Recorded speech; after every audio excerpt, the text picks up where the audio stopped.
All right, welcome back. Now we have the men's game on show for you. The Bayside Ravens, they'll be taking on the home side, the Brisbane Rhinos. Once again, I got a chance to catch up with some of the coaches. Let's hear what they had to say. Pre-game, Coach John Booker, mate, firstly, welcome to Gridiron, Queensland. Welcome to Australia. Thank you. Firstly, I've got to ask, you're coming fresh off a successful season in Turkey. What's brought you to land down under? Well, number one is I've always wanted to kind of build a program. Like, championships are great, but having the opportunity to affect lives in a positive way on and off the field, give people opportunities to play abroad and build an actual program instead of just a team is something that kind of brought me here. So I would say James Calishaw and Graham Spur brought me here. I have a saying like management over money, and here the management is tops I've seen in Europe or overseas ball. So definitely coming here to work with those guys and build the club up. Mate, what were your first impressions? You first dropped in Australia, came to your first practice. What was your first impressions of not only the Rhinos but Gridiron in Queensland? Number one, I think it's love at first sight with this team. Like, I absolutely love these guys. They've completely bought into what we're doing.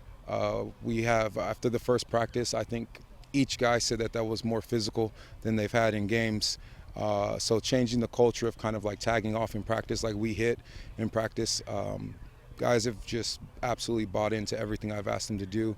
Our roster is much smaller than it has been in the past because we have a set standard of, if you don't practice, you don't play. And some guys are like, well, I have work. And it's like, okay, sorry, you can't play. And I mean, guys have just accepted that. They've sacrificed for the team, and we're building a true family culture here. So I absolutely love it. Well, that culture is clearly paying off. You had a very strong week one win. Obviously, you can't read too far into week one and obviously a game like you did, but still 92 points, that's pretty outstanding no matter what the standard is. Yeah, I mean, so I don't want to be too robotic or anything like that, but honestly, like our saying is like, don't look at the scoreboard. We're just trying to perfect our craft. We're just trying to get better constantly. So one thing that has been really impressive with this team is after scoring 92 points, like we were right back to work on Monday. Guys didn't let it get to their head like, oh, 92 points, we're invincible. Like, we know the challenge that we have this week. We know the challenge that we have every day in practice. We're just raising our own level. So that's the focus of the team. And a lot of coaches say, really, what's the word I'm looking for, kind of like everyday sayings for a football coach, like play as hard as you can and all those things. But here it's been awesome, man. Those things that I do say, our guys have bought into it and they're doing it. So like, that's awesome. Finally, week one on GQ TV, obviously an impressive performance from your opposition this week in the Bayside Ravens. You've obviously done your work on them. What do you make of the week one winners? I mean, I think if you combine last season with this season, I would say Bayside's probably the best team in the competition. Gold Coast is, I don't know, 10-time champions, 8-time champions, whatever it is. And for them to perform that way against the top team in the state, it shows like the development they've had in the offseason. You can see that. I watched their film from last year. They're a completely different organization, completely different team. So people will look at it and say like, oh, they have some import players, but like you could look at their team across the board. Their 11 players have gotten better. They play harder. They're more disciplined. They're executing better. I would say, yeah, they're the top team in the competition at the moment. Sebastian Gordon, injured tight end at the moment for the Rhinos, but you're still here. You're still amongst the team in preparation to make you come back sooner rather than later. But obviously you've been part of the preseason, mate. It seems like there's been a real culture change here at the Brisbane Rhinos. Yeah, massive culture change, Kenny. Obviously with the introduction of Coach Booker, the club's taken a bit of a different pathway. Training's been way more intense and just completely different to what it used to be. So, it's been good, and I think that's what the Rhinos needed, take it to the next level. So, pretty exciting. Let's reflect on last year for a bit. Obviously, you were the team left out of the big dance when it came down to the Stingrays, the Ravens. Not to touch on that. But what do you think? You have touched on the physicality, but what do you think is different this year to hopefully be one of those two teams in the Sun Bowl? I think obviously having Coach here is massive, but just the organisation of training as well, organisation of the club is changing. So I think that's pretty big for us, getting us prepared for our games a lot differently. I think that will definitely play a big role moving forward. Yeah. Mate, third season for you, third different quarterback. It's quite a talented one from what I can see in Mr. Kristen Strong. From what I hear, he's a talk of the town and he's got quite the talent to back it up. Yeah, for sure. Christian's awesome. Obviously, he's a college talent. In my opinion, someone who, could play pro. These guys come over and they're so talented. Hey, they make us look a little bit I don't know how to explain it, but like it's crazy, hey, just the talent they have, and obviously even having Jarvis here, massive talent, and they're just athletes, hey, so we just got to try and do our bit and help them out. So. I spoke briefly to your head coach about the big win in week 1 for you guys. You're around the guys. How hard is it to try to keep everyone's head screwed on after such a big win in the opening round? I think we'll do a good job of that. Like, we know where we want to be at the end of the season. Our goal is the Sun Bowl. We want to be in that final game and competing for that championship. So while we know that was a big win, we'll stay focused, and I think the team knows. We know what our goals are, and obviously every game, we're trying to win that game. We're trying to perfect our craft. So. Yeah. Chris Clark, utility here for the Ravens. I don't want to say one position or other because you were all over across the park. During the week, I got catching up with Jack Capewell about his first touchdown. But speaking about first touchdowns, first touch in Gridiron, Queensland, you pop off for 70-plus yards. That was a heck of an introduction to Gridiron, Queensland. And it was great, man. It was great. For the first touchdown, man, 75 yards, man. It was called for, but it was a nutty experience for real. I haven't played on the offensive side of the ball in like some years, so it was a good feeling scoring that touchdown. For sure. As I was speaking to a lot of the Rhinos guys during the week, a lot of those guys who've come over as imports as well, they're talking about their experience, how much they love Queensland and the culture across here, and also how they've found the competition around here. Everyone said there's athletes across here. It's just Australia's a country on the rise as far as American football goes. I'd agree, man. A lot of these guys are athletic, man. Very talented. I'd agree with the technique, as long as they keep working with technique, and the coaching staff just stays on them, man. As long as they have that drive, then I can see them playing over in the States and just continuing to thrive over here in Australia. Let's talk about the game from last week. Obviously, a shock result for many. As I said in commentary, that was one of the biggest scores, if not actually the biggest score on the Gold Coast Stingrays in their existence. Did you guys, in your minds, have any idea that you guys could put in such a performance?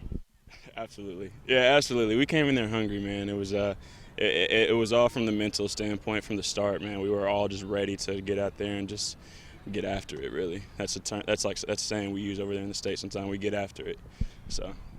Just when you guys thought 64 points was a huge score, we get the result from the Raptors, and the Rhinos have put up 92 points, possibly the biggest score in men's history.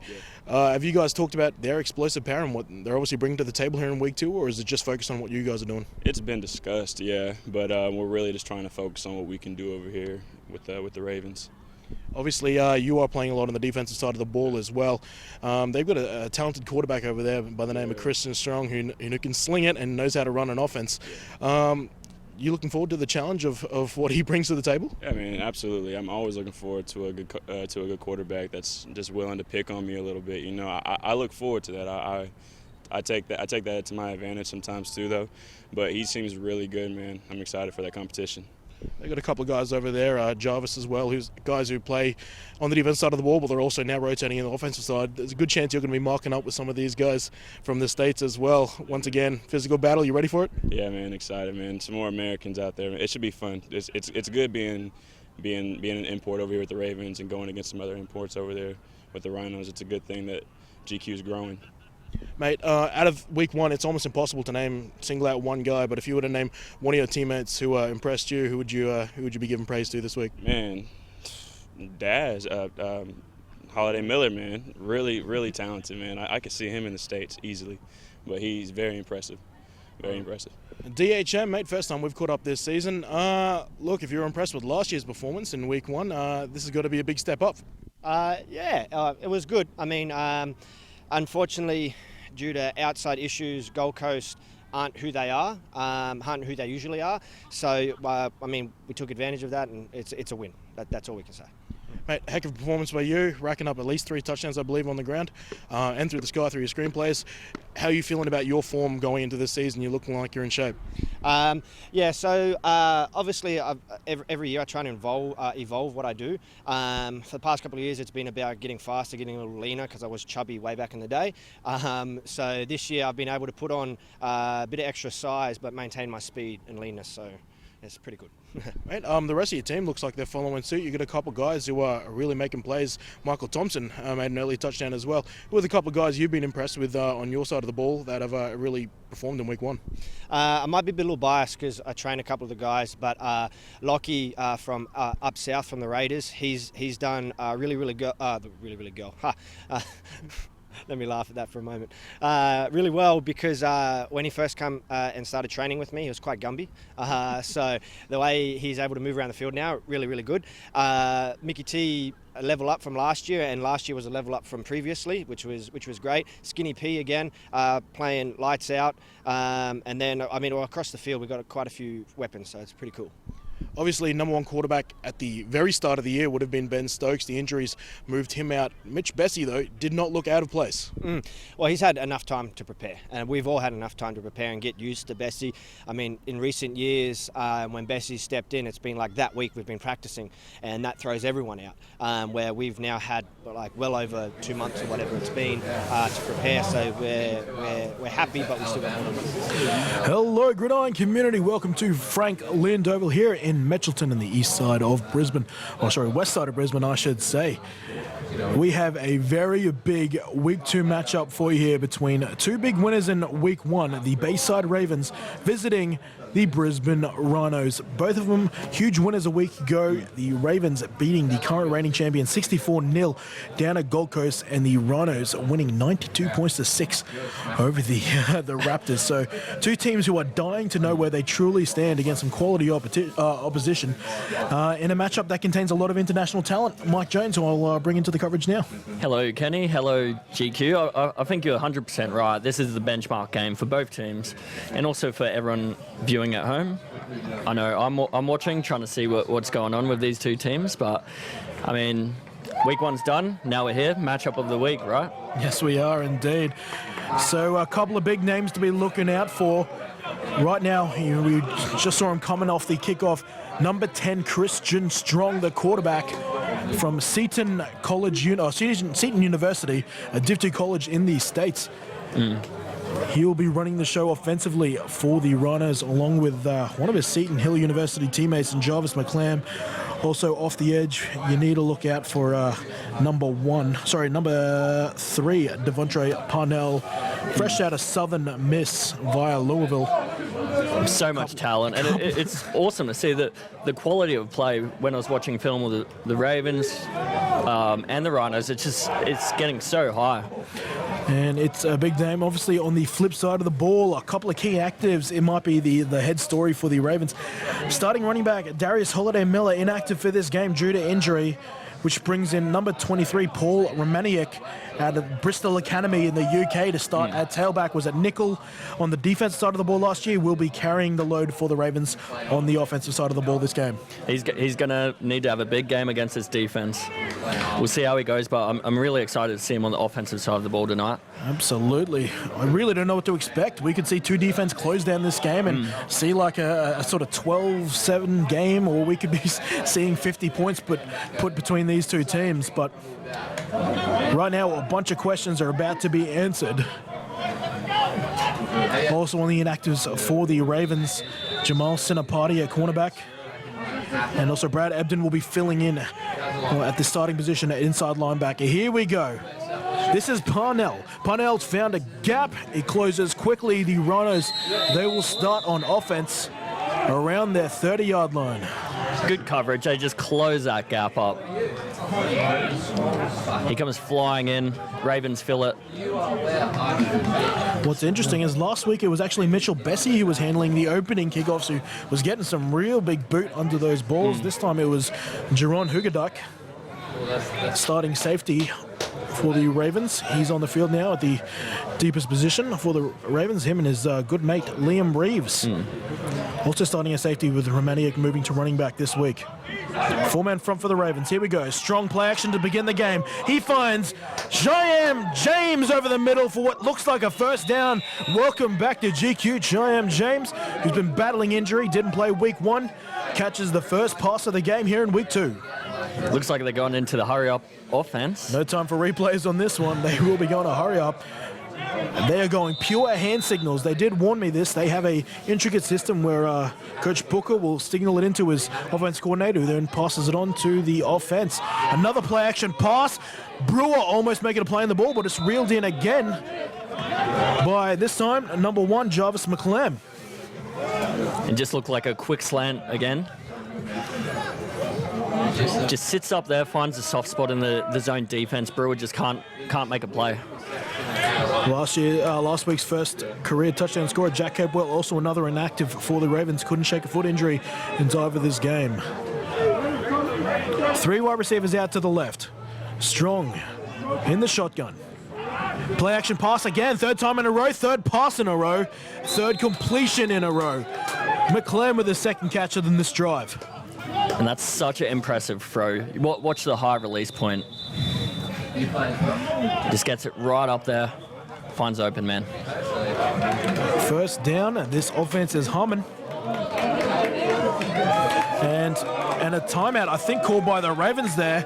I think they've been a bit taken aback by the speed of this offense. Well, based off the film that's been shared around between all teams, no one's shown this hurry-up offense. So this is definitely a surprise for the Ravens. We're going to take a quick ad during this timeout, and we're going to have a word from our sponsors. Be back shortly.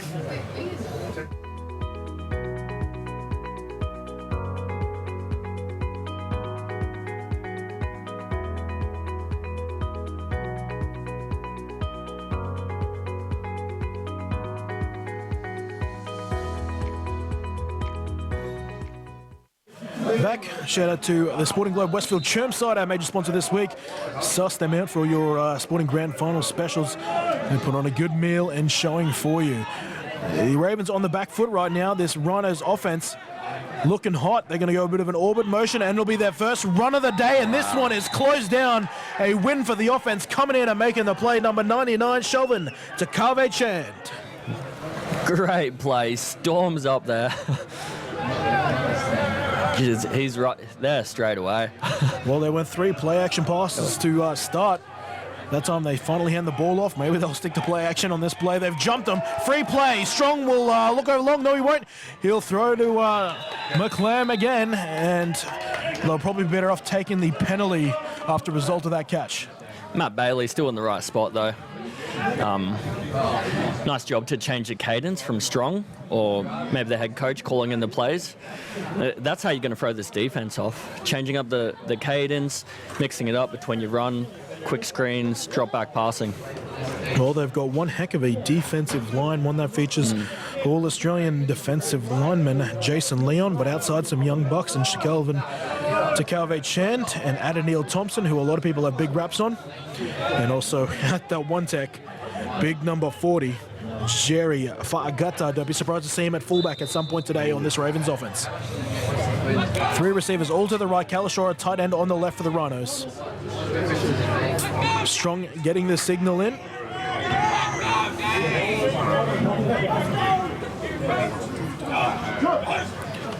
And another play action pass. Strong looking long. Jam James getting underneath the ball. What a grab. They are just slicing up this defense. They're finding the soft spots in each of the zones. That's a soft spot right there, and they find it. Christian Strong, James. The Ravens, that could be someone to look out for tonight. Almost exclusively ran zone defense last week. It looks like the Rhinos have done their homework. Strong getting the signals in from offense coordinator Tim Reynolds. Defensive coordinator Thomas Passina, yet to have to go on show yet. McClam in motion. Won't throw to him, they'll throw over the middle. And that pass is caught. They're spreading the ball out. That is caught by number 82, Thomas Hansen, who's coming off a 3-touchdown game from last week. And again, it's just a quick slant, finding that soft spot between the cornerback and the linebacker. This is going to be really tough for the Ravens. There's a flag. Penalty marker down, and it looks like it was on the Rhinos. We'll see if we get a call signaled into me here. It was on the Rhinos, so that catch to Hansen is rubbed out. They moved back. It's 1st and almost 20. So the Ravens are going to need to find a way to disrupt this passing game. Ball. I haven't seen any pressure yet in this quick. It's so quick as well. His release is phenomenal. Standing. Ravens 22. The ball is on. Another play action pass. Strong letting it fly. Overshoots McClam. Clark on the coverage as well as Reeves over the top. That ball got out of there real fast. Yeah, I'm very impressed with his quick release. And they've added in with the play action as well. It just a little bit in front. I think it's a good time to take a shot. Chris Clark, who went to university in downtown Indiana. He's got the assignment of McClam this time round. Brewer makes contact with Thrown a flag. Chyam James. The flags come in. Defensive pass interference. Well, Brewer, who is a ball hawk in his own right, has got a tough matchup with Chyam James. He's going to have a fun day with that. Yeah, it's a bit of a matchup just on this replay again. So he turns his hips and then he needs to recover. He just gets in there quite early. And I think it's fair to throw a flag in that situation. Well, I think it's because he had the grab on the other side and took him down. He almost makes a great play there by getting across, but he's got a bit too James did such a great job to turn his hips, so puts that left foot in the ground, slant straight across. Traditionally speaking, a wide receiver and a linebacker is a matchup there. That's a matchup you want. As good as a cover man as Brewer is, he has got a tough assignment with CJ. It looks like they're adding some motion into the offense as well, so this is really going to play with the matchups that they're going to get. Strong has found about 5 different guys already on this one drive. Who can you key on right now? No, very tricky. Talented wide receivers lined out to the right. Hansen is the furthest of them. Inside is McClam. CJ, who just achieved just earned the penalty. He's in between both of those guys. Number 44 is Tim Carlton. He's at running back.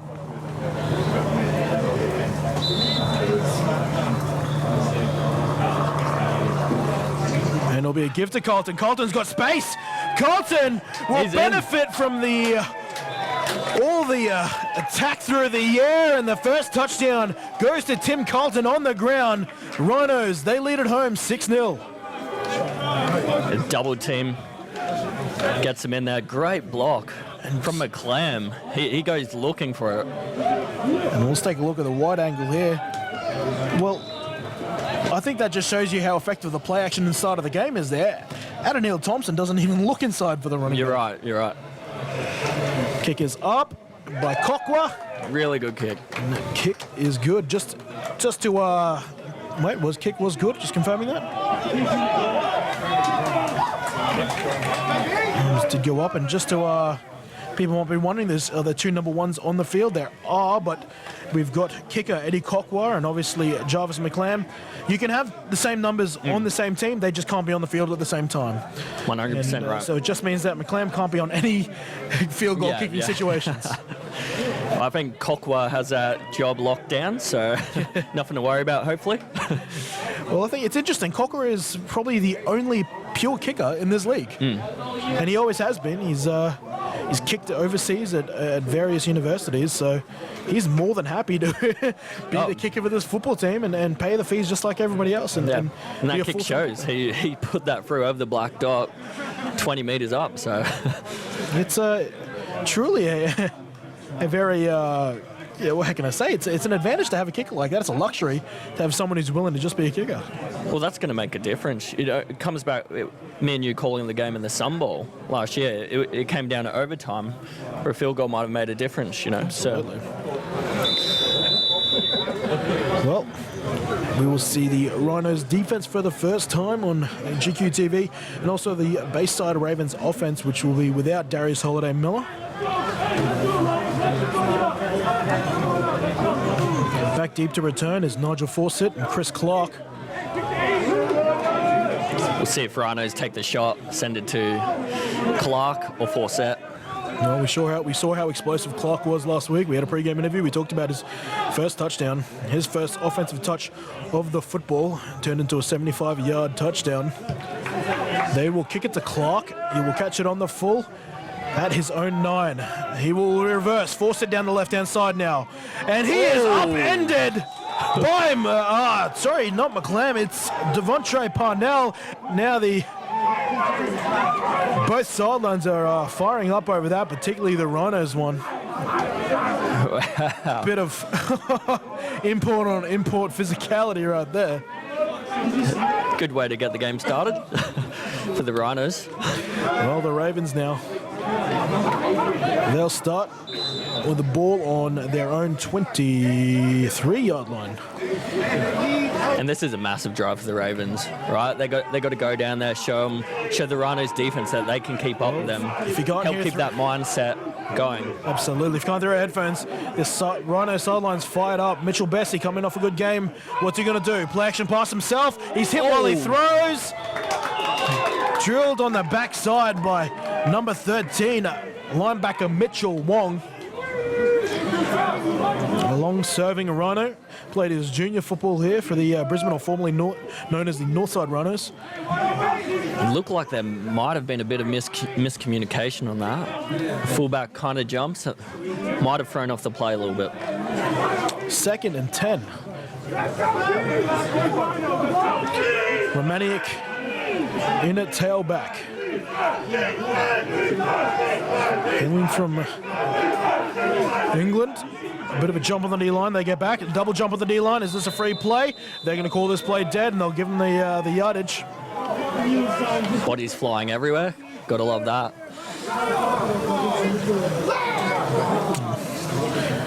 I don't know what sort of cadence Bessie's using, but it clearly is already It gets getting them them on twice, so that's always a good cadence to have, right?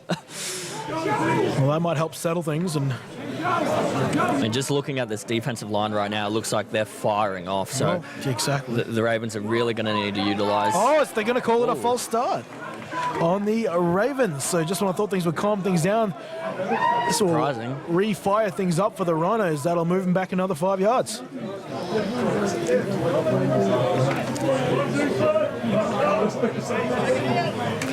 Second down and 15. Force it, your near side wide receiver.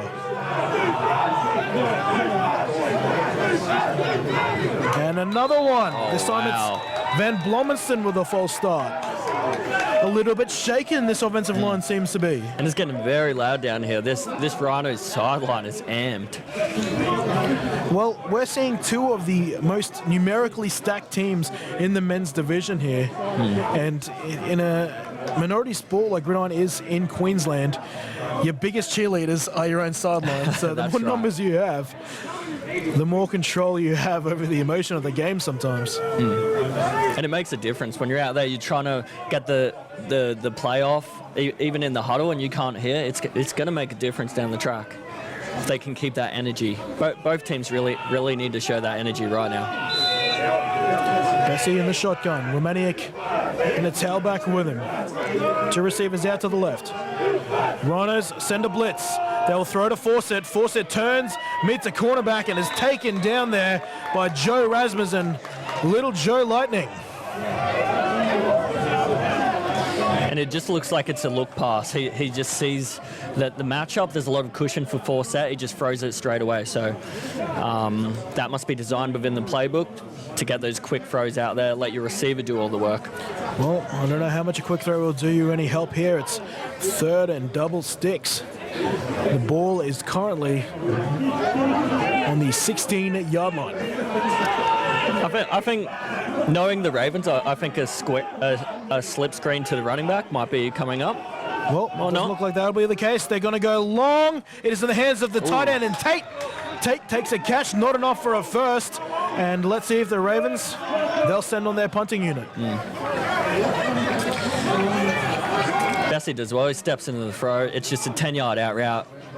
Again, both teams are finding these soft spots in the defense. Those are really tricky areas to cover. They're that grey zone between two different defenders. So, Indeed.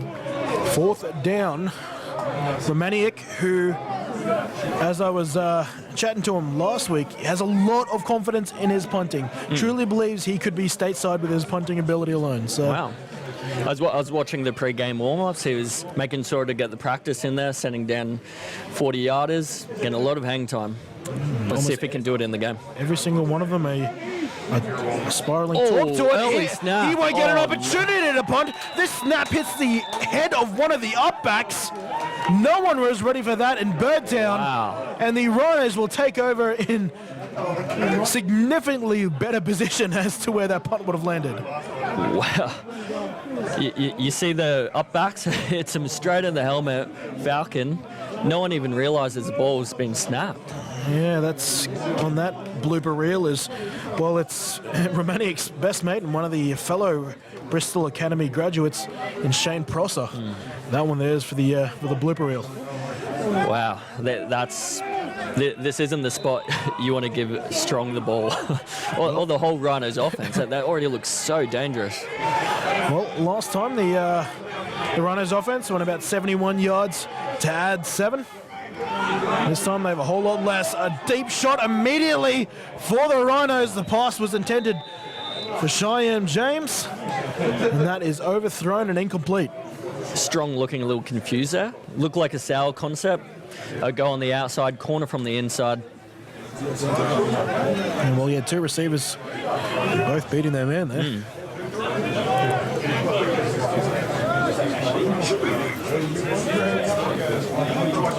Play getting signalled in. And there it is, Timmy Reynolds.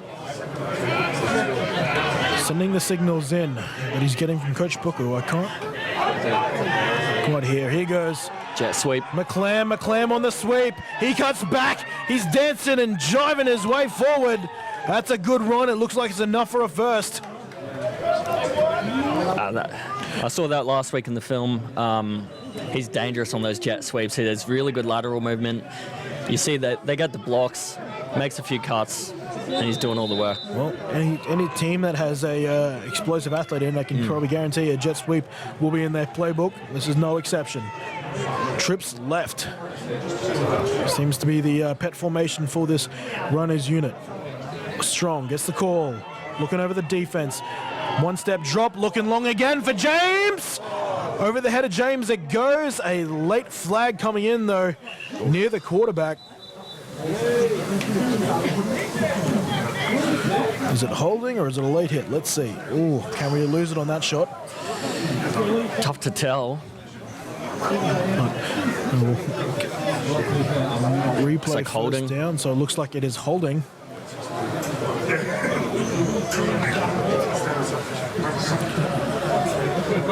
Holding penalty on the Rhinos. That'll move them back 10 yards. So we will see 1st and 20. They can still get a first down without getting a touchdown. Ball is currently on the 24-yard line of the Ravens. Just outside of the red zone are the Rhinos after that penalty. Looks like that tempo slowed down a little bit. They're struggling to get the plays in as quick as they did that first drive. Oh, incomplete passes will do that to you. McClam in motion. Play action pass to him. Deep drop. It's a screen, actually. They looked for the middle screen for Dean. Latu Mahina goes over his head. Is almost picked off by Bradley Ebden. Oh, someone's been pushed late. Oh, don't know if we got that. And Jarvis McClam putting on the theatric. Let's see if we've got that late action on there. So it was a good play by the Ravens defense, Oh, Leon. gets chopped. And what happens here? I don't know if we're going to see it. We don't get to see it, unfortunately. No penalty markers down.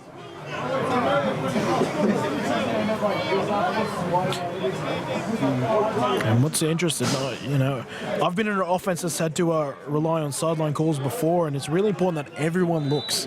Exactly. Everyone's trying to get the right signal. If someone gets a wrong signal, that can be an absolute disaster. But yet to see that so far for the Rhinos. Everything looks to be clicking. Trips left again. A little shuffle from Latu Mahina. They're going long again for McClam. Tries to OBJ it.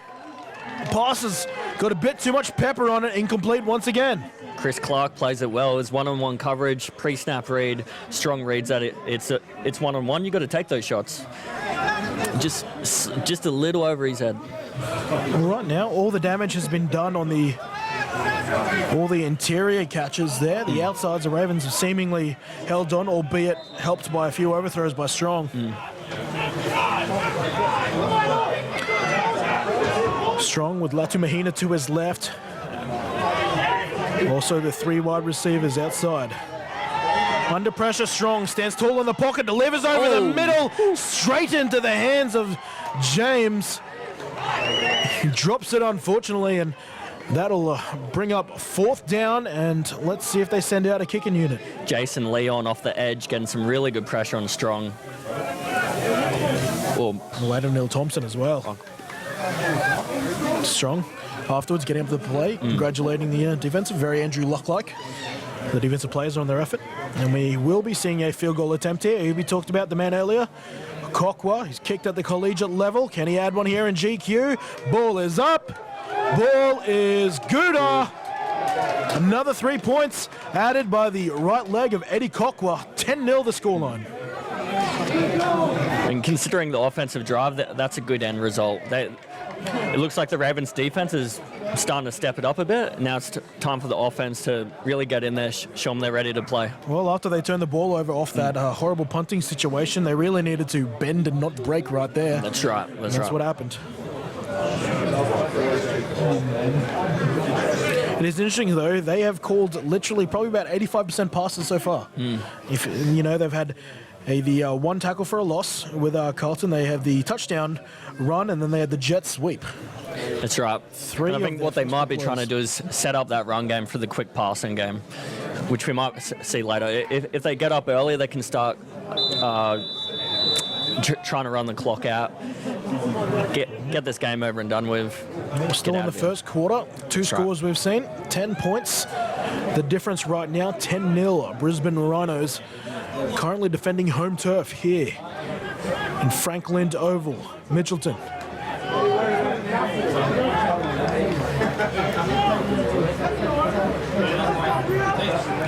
Kokwa just had a successful field goal, sends this down into the arms of Nigel Fawcett. Will they hand this off? Yes, they will. Chris Clark, the special teams unit's on it though, but Clark breaks the tackle, holds the boom on Carlton, and takes the ball out approximately at the 35. Flags have been thrown.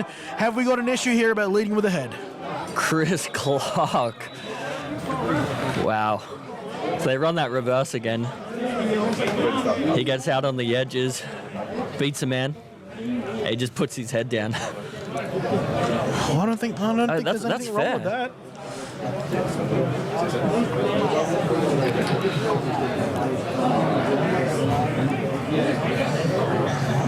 I mean, I'd hate to see that be a flag. For watching the NFL preseason, I wouldn't be surprised. Holding. Okay. Okay, holding. I think we can all cop that if that was the case. A holding call on the play will move that play backwards. We'll see if we can see that hold. Didn't get a number, unfortunately, so we'll keep our eyes peeled. It did come in late, though. We don't quite get it, unfortunately. But nonetheless, the penalty is on the Ravens. An exciting return there by Clark, but he'll only get about half of that distance. Ball is currently inside the 20 for the Ravens. Here goes Romaniak's first carry. He gets stopped very quickly. He's up just as quick. You can see the intensity, and he's running downhill. They get him low. And there by Ernest Moore. Second-year linebacker for the Rhinos. Ernest Moore, Mitch Wong patrolling the middles for the Brisbane Rhino. Bessie.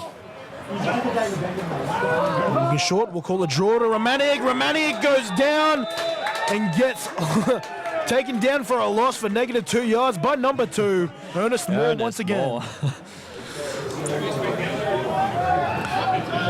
2 big plays by this Rhinos defense. It looks like they send 6. It's always going to be a tough one to be able to run on that. 3rd and long now, looking about 3rd and 12. Ball is currently on the Ravens 16, it looks.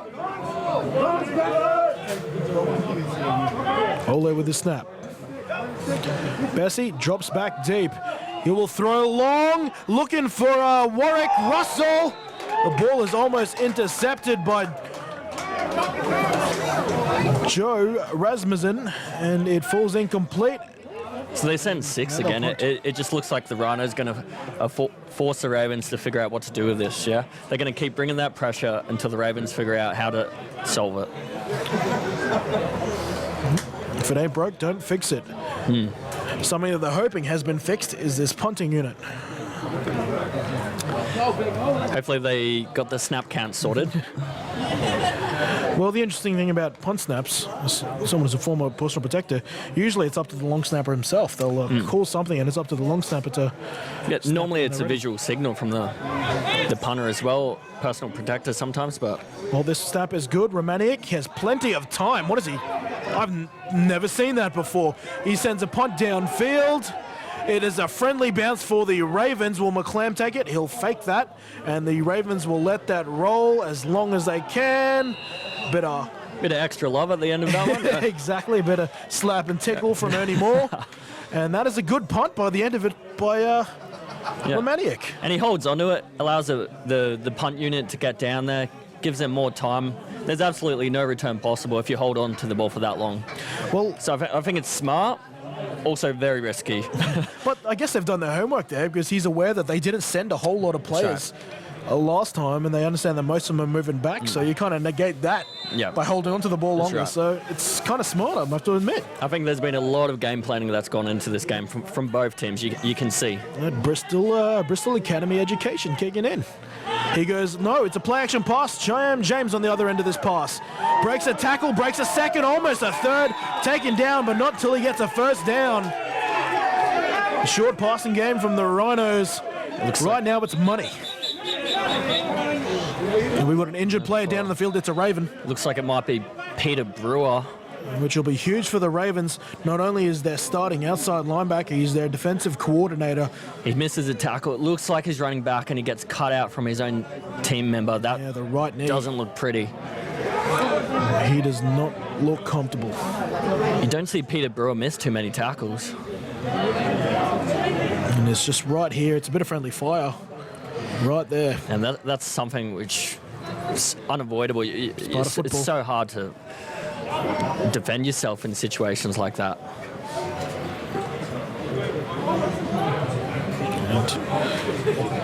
And you can tell how much pain he is just by his movements on the field there. And he's a tough guy, Petey Brewer. Very tough guy, having played against him last season. Super tough guy, really good teammate. He's a leader on the field. Really hoping it's not a serious knee injury. No, we thought Christian Retchwood in the Colts game earlier would have been done for some time. He ends up coming back and finishing the game. We're hoping the same here for Pete Brewer. While he's getting looked at, we might actually look at taking a break, and we'll be back shortly.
All right, welcome back. Another shout out to the Sporting Globe. What are you doing grand final weekend? I'll tell you where you should be. The Sporting Globe. You can get table tap service for $70 per person. Short of the game, nowhere better to be. Sporting Globe, Westfield, Chermside. First down. The Pete Brewer injury, he's been taken off the field as of right now, getting assessed. Fingers crossed he is back this game, but it doesn't look good.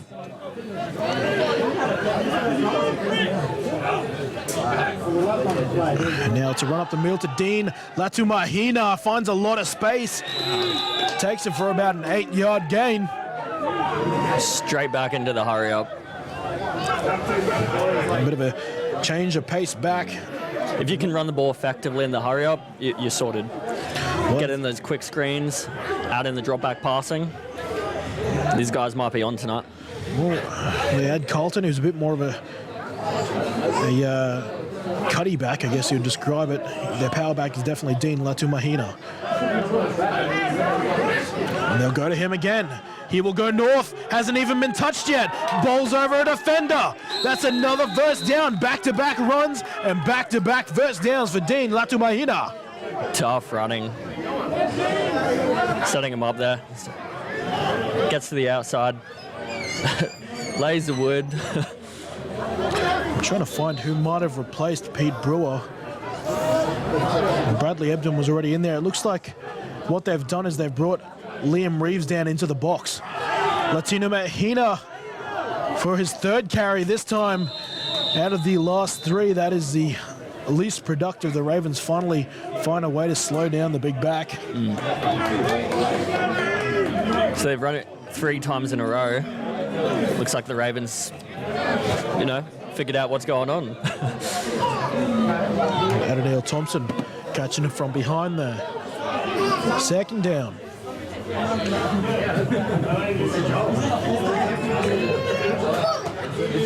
Play being signaled in. And I think we're about to see the 2-minute warning. Oh no, quarter time, sorry. 2 minutes of the quarter time. He goes a run to Carlton. They change backs again. Ball's out! It's Adadale Thompson! Oh, Thompson's down the field! It's him versus Strong! Strong takes him down, but someone has popped that ball out of Carlton's hands, and the Ravens defense, they stand up in the absence of Petey Brewer. Adadale Thompson with a big return. I didn't hear the word offload, did I? There it is. Liam Reeves. Great return. We talk about juniors for the Rhinos, Mitch Wong, Dean Latumahina, Joe Rasmussen. There's one for the Ravens. Won a Sun Bowl for the Ravens back in 2013. Here he is making plays at the men's level. That's exactly what the Ravens needed in this situation. The ball just pops out. I don't know, Thompson goes Look at Chris straight for Strong. Not afraid to give him a little bit of love. take a shot down. Good stuff by the Seton Hill graduate. Here goes. Oh, what a good tackle there.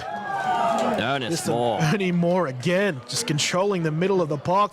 Penalty mark is down. Back down on the defensive side of the ball. Looks like Shane Prosser might have been going downfield and being a menace. And that's the issue with running that. Ernest Moore's a free man. You're going one-on-one with him. As a coach, you need to start thinking, is your running back better than Ernest Moore? Right? Yeah. It's man on man. Best person's going to win. I'll tell you, both of those players would probably say they're the better man. Ernest Moore or Maniac. I don't think you'll see either of them backing down. As I said, a penalty that looked like it'd be on the Rhinos. That it appears to be the case. And the Ravens go marching. They're in Rhinos territory for the first time tonight. We're getting close to the end of the first quarter. Just under 2 minutes remaining. 1:38 by our on-screen clock. It was an unsportsmanlike conduct on Mitchell Wong. Trash talk after the play ended. I think there's going to be a lot of talk tonight. Bit of lip getting him in trouble there. Bessie in shotgun, speed option, out to Romaniak. Romaniak's met early. He won't find any space. He's taken down with penalty markers thrown by Job Amanamoy. You need to be decisive in that situation. You're going outside or you're putting your foot in the ground. A little bit of hesitation. Puts the foot in the ground, tries going back outside. Flag's going down. It was thrown near Mitch Bessie. Generally, that looks like holding, but are they going to call a late hit on the quarterback? I wouldn't think so. He's a pitch man. I mean, they're going to get hit. Very late for the flag to come in.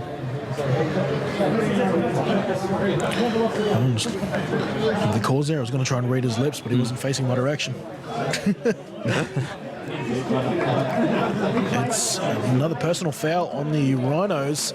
And there it is, 30 yards in consecutive plays against the Rhinos. They've just welcomed the Ravens into their home. They currently lead 10-0, the Ravens, trying to make that 10-7 right now.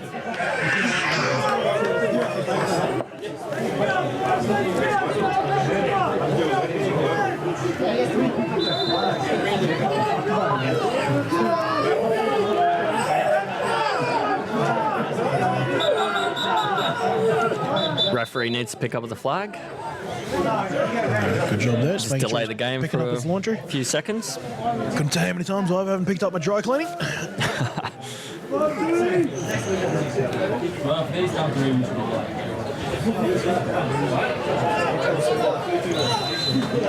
There's Justin Burke, one of our more experienced officials. Romanik still in the back. Fawcett in motion. He is humming across there. Play action to him, and it'll be a carry to Romaniuk. Romaniuk hasn't been able to pop one off yet. Gets a short Ernie game. Moore again. The tackle on Romaniuk.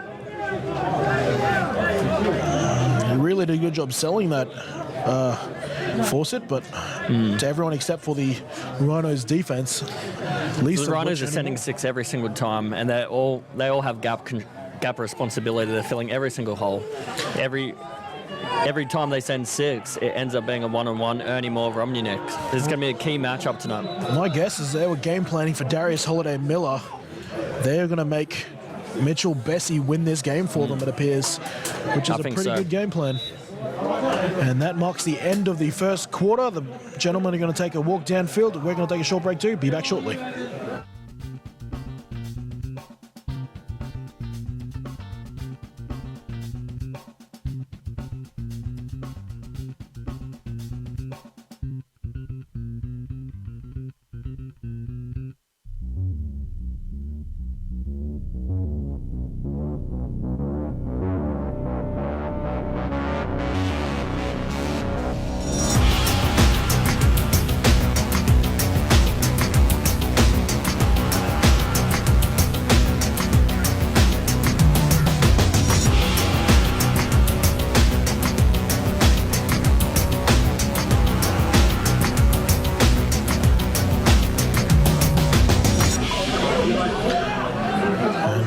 Back to Frank Lind Oval, Week 2, Gridiron Queensland 2018 season. This men's matchup, Bayside Ravens taking on the Brisbane Rhinos, who currently lead 10-0. Bessie, speed option to Romaniuk. Romaniuk finds a block. He's almost gone. A nice little grass cut there by Parnell. Stops him in his tracks.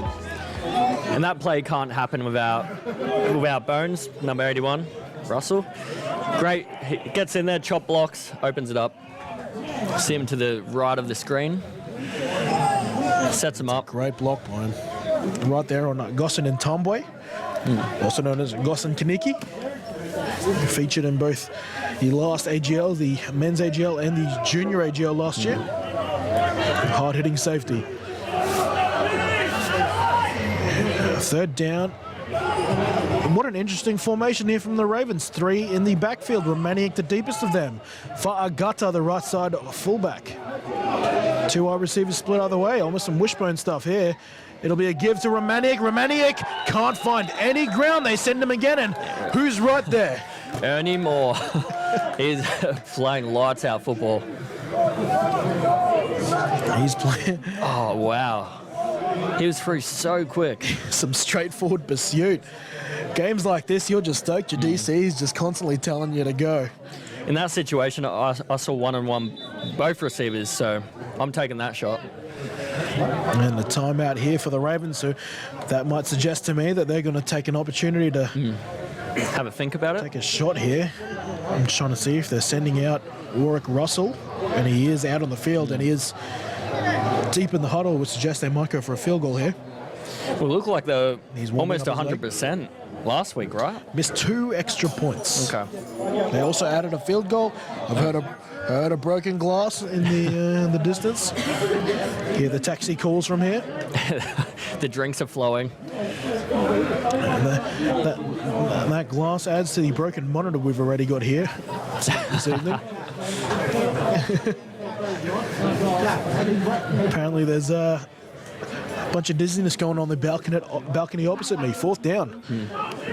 The Ravens, they're in field goal formation. Warwick Russell's in. He was warming up his right leg. Mitchell Bessie in to hold.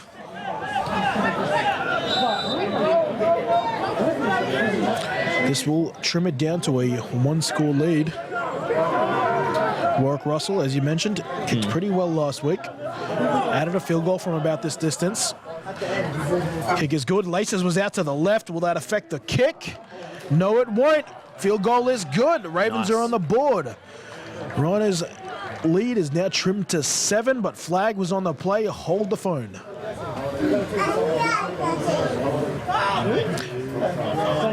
And I'm here. Looks like Coach John Booker's a little bit disappointed with He's a call. John Booker seems upset. If you're the Ravens, though, I mean, do you just take the 3 with the way you're chugging at the moment? It looks like Bessie's having a rethink. They might be an automatic first down. Dead ball foul. Dead ball foul. This is something you'd have to think about, whether you take the 3. I think you got to accept it. If it's a dead ball foul, you get a fresh set of downs. I mean, playing catch-ups, you're not going to get there with field goals. You're going to have to go out there, score some touchdowns. I've just got an inkling that the Rhinos defense might turn it up again and we might see a turnover. Just the one turnover today, the fumble, Tim Carlton on the Rhinos. This looks like the Ravens' offense is on the field. On the field, yep. John Booker still pleading with the officials. You know what, the amazing thing, so John Booker's obviously brought down the headsets and that's part of his coaching ensemble, how he calls stuff here. How awesome is that if we see a frustrating moment here, we might see a headset thrown. Yeah. Something we don't get to see in GQ very often. I wonder if he has 2. Just one in case of a moment like that. Just take one off either Tim Reynolds or Thomas Bassina, one of his coordinators. No, in what you're saying, Kenny, I think it really lifts the level for everyone. We all got to step up to the plate. We all want the quality of football to be better and better and better, and that's one step in the right direction. We're also all sharing film. The Ravens, Thunder, Rhinos. In the men's division, yeah. Yeah. So, I mean, it's those small steps which are going to make everyone better. Fingers crossed. That's the culture that continues to grow here. Now, it looks like the Ravens, either the penalty was waved off or the Ravens have declined and taken the 3 points because the Ravens are back. I don't know if we've got an official on the other side. I don't know if he's mic'd up anymore. See if we can get some clarification on what just happened there. But the Ravens are back to kick off here with Jaron Hugerdijk, and the score remains 10-3.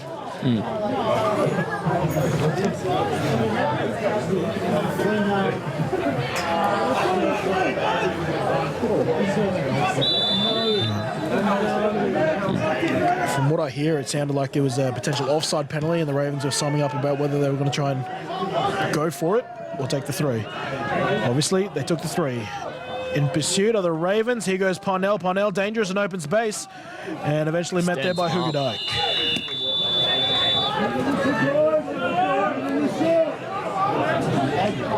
And special teams looking really good from both teams. Yeah, it's sound. Kickoff units flying down there, kicking field goals, PATs. Well, the Rhinos, who kicked a field goal on their last scoring possession, of course they had a turnover their last possession, and they will set up shop on their own 29.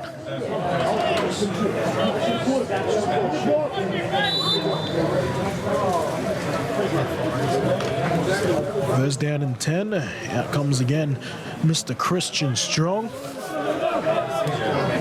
His receiver is Jarvis McClam, who's registered a good couple catches tonight. It'll be a speed option to McClam. McClam with plenty of depth. He'll have to make up for that now. Here comes Chris Clark. He outruns him, picks up a couple yards, gets out bounds. They set that play up of the previous drives, all those reads, pop it out, grabs a few yards. I'm just putting it out there, Jonesy. I don't think I've seen this much collective speed on a Gridiron Queensland field in some time. This is high quality football. They are playing this game at a very high tempo. Second down. Really good. Approximately 7. Here goes Carlton. Carlton trying not to fumble again. He gets met by a couple of big defensive linemen. Gets stood up. Maybe picks up a yard.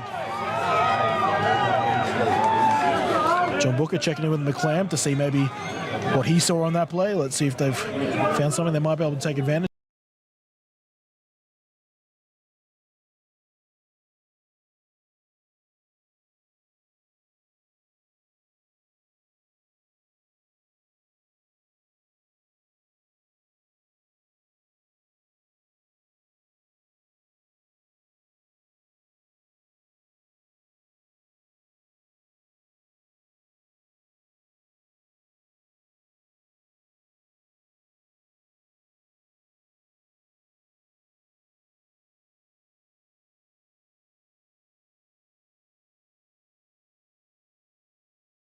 It's just a receiver look. He sees a cushion from the DB, throws it out there, makes the defense miss, gets 10 yards, first down.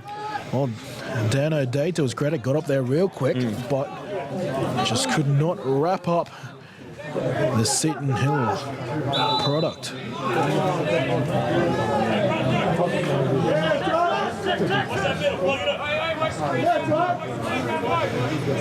Signals being sent in, and there's actually 2 people here sending signals in for the Rhinos offense. Play action pass. Looking over the middle, they've got Hansen. Hansen takes a shot, is taken down, and this hurry up offense continues. I'm just trying to figure out if these are actually designed RPOs or, I'm seeing a lot of motion backfield, receivers. It wouldn't surprise me if they're doing legit run pass option plays. We'll take another look at them. 3 wide receivers out to the left on second down, 2nd and 5. This is a give to Carlton. Carlton breaks a tackle. Might have got close to a first. I don't think he got it though. And I was correct. 3rd and short upcoming, about 3rd and 1.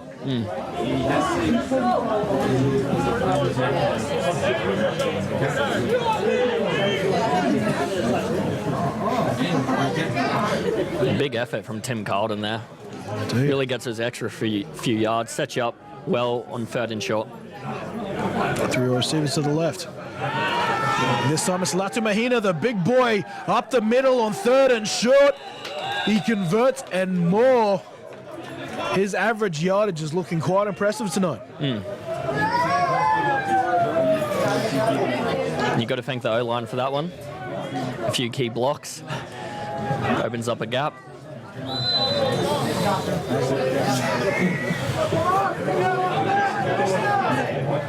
First down, ball on the Ravens 24-yard line.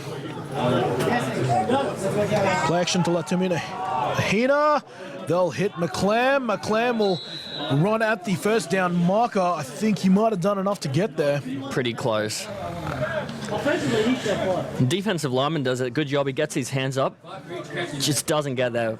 But I mean, that's the best outcome in a situation like that, really, for a defensive player who's not going to get a sack. You need to get those hands up, try impact the passing lanes. Yeah. Dan O'Day once again being worked on that play. Last time they got inside the red zone, they ended up running the ball to score, but now the Ravens, they're going to take a timeout here. They're probably out of gas. We're going to take a short break during this timeout. Be back soon. I was going to give you 2 points on that.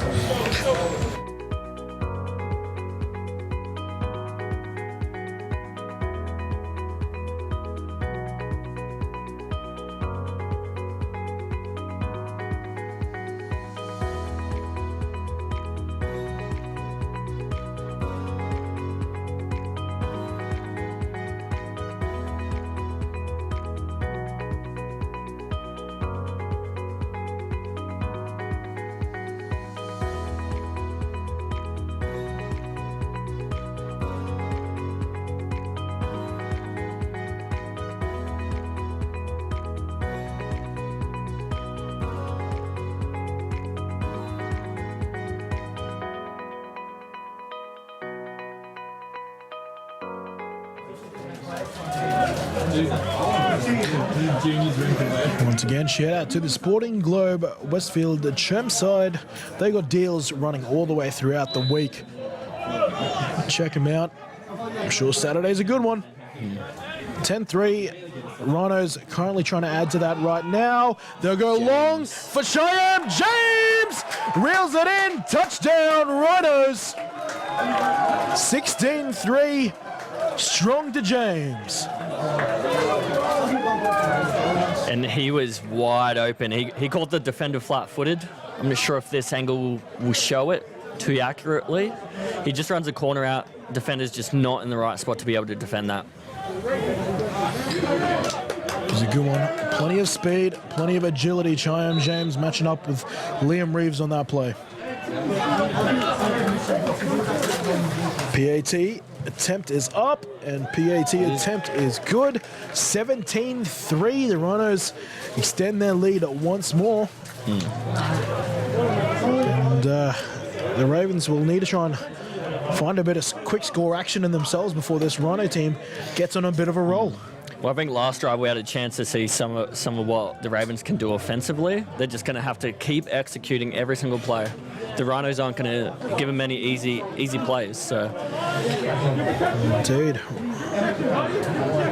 Romaniuk, they gave him a lot more football last time. Couldn't quite get a whole lot going. Showed glimpses of it. And looks like Ben Stokes having a big chat to the Ravens sideline. Stokes would love to be out there right now, and obviously not only do you get Stokes if Stokes is playing, you get Mitchell Bessie at wide receiver. Exactly. It just adds another dimension, and I also saw Darius Holiday-Miller over there. Surely that comes into the game planning, play calling of this game right now.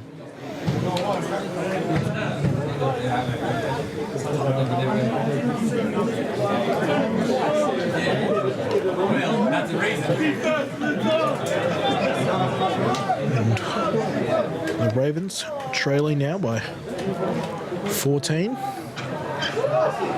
Cheyenne James is celebrating just in front of our commentary booth here, as he should. Making a few early catches, impacting the game. I think he's looking really good. It's good to see him back on the field, GQ. So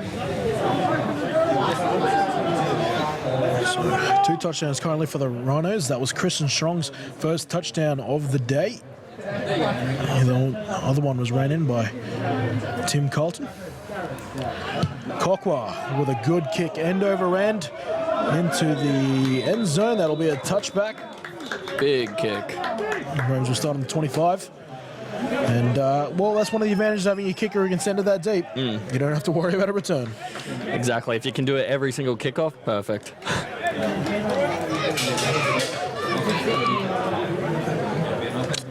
So, Mike Jones, offensively, they're going to keep doing what they're doing, the Ravens, and just try to push the execution, or are they going to try something new? It looks like they've really tried to work that run game early. It just hasn't. They haven't been able to execute. They haven't been able to bust one off. So I think they still need to stick with that run game, while mixing in some of that quick screen stuff we saw last week against the Stingrays. I mean, it just looks like there's a bit of the officials getting the knee pads over the knee. Yeah, we've seen a bit of this the last 2 weeks, and there's been a bit of and now he's going to be a lot of opinions on this issue. A lot of opinions on it. The official ruling of IFAF and Gridiron Queensland is that your knee pads have to be covering your knees. And, you just take one look at college football and you can see how hard that would be to enforce with how many players. Pretty much almost making the knee pads extinct nowadays. You'd never get to play if you followed it to the book.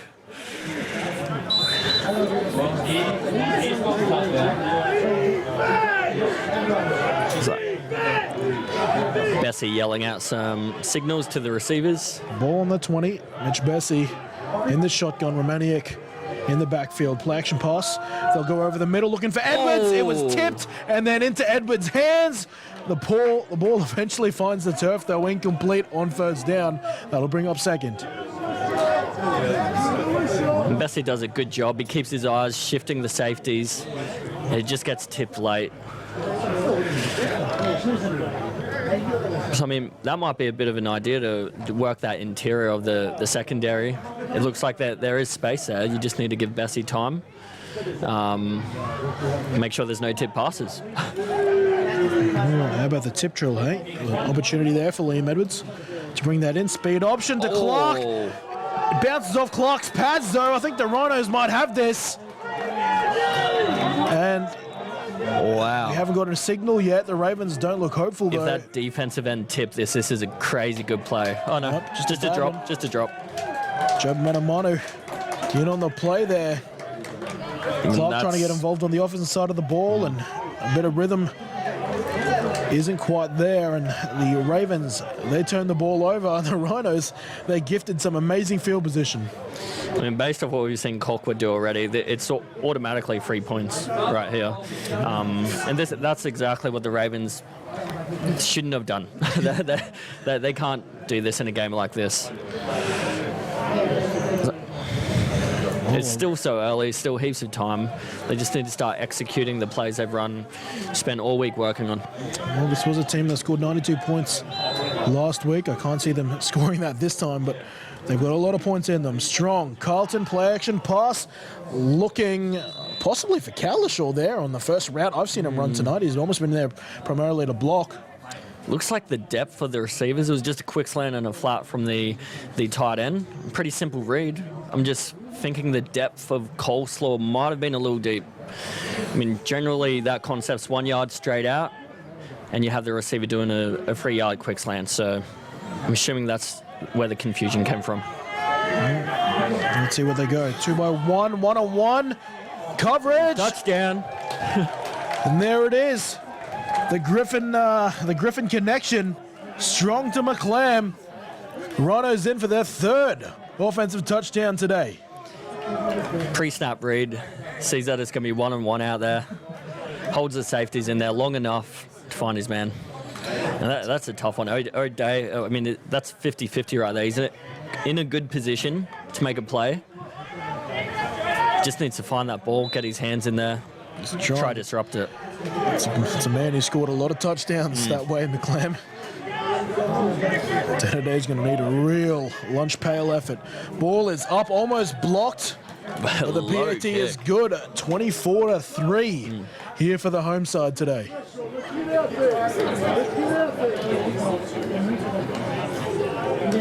Rhinos just... if you get... Based off what we've seen of the Rhinos so far, if you give them that sort of field position, they're going home with points. So to say Ravens right now, they just need to start stringing together a long series of plays, use a little bit of a clock, start getting people the ball, mix it up, receivers, running backs, tight ends. We're in the second quarter, 6:59 remaining. I think you're kind of right. It almost sounds defeatist, but you kind of just want to drive that'll take up some clock here, and if you can finish it with 3 points, that's great. But well, I think the most important thing together is just stringing together some successful plays that you execute well. I mean, if you can do it once, you can start working on that, figure out how you can find those weaknesses in the Rhinos defense. Let's see what they've got here. Fumble on the speed option to Clark last time. Turned the ball over for him. That was only 2 plays ago.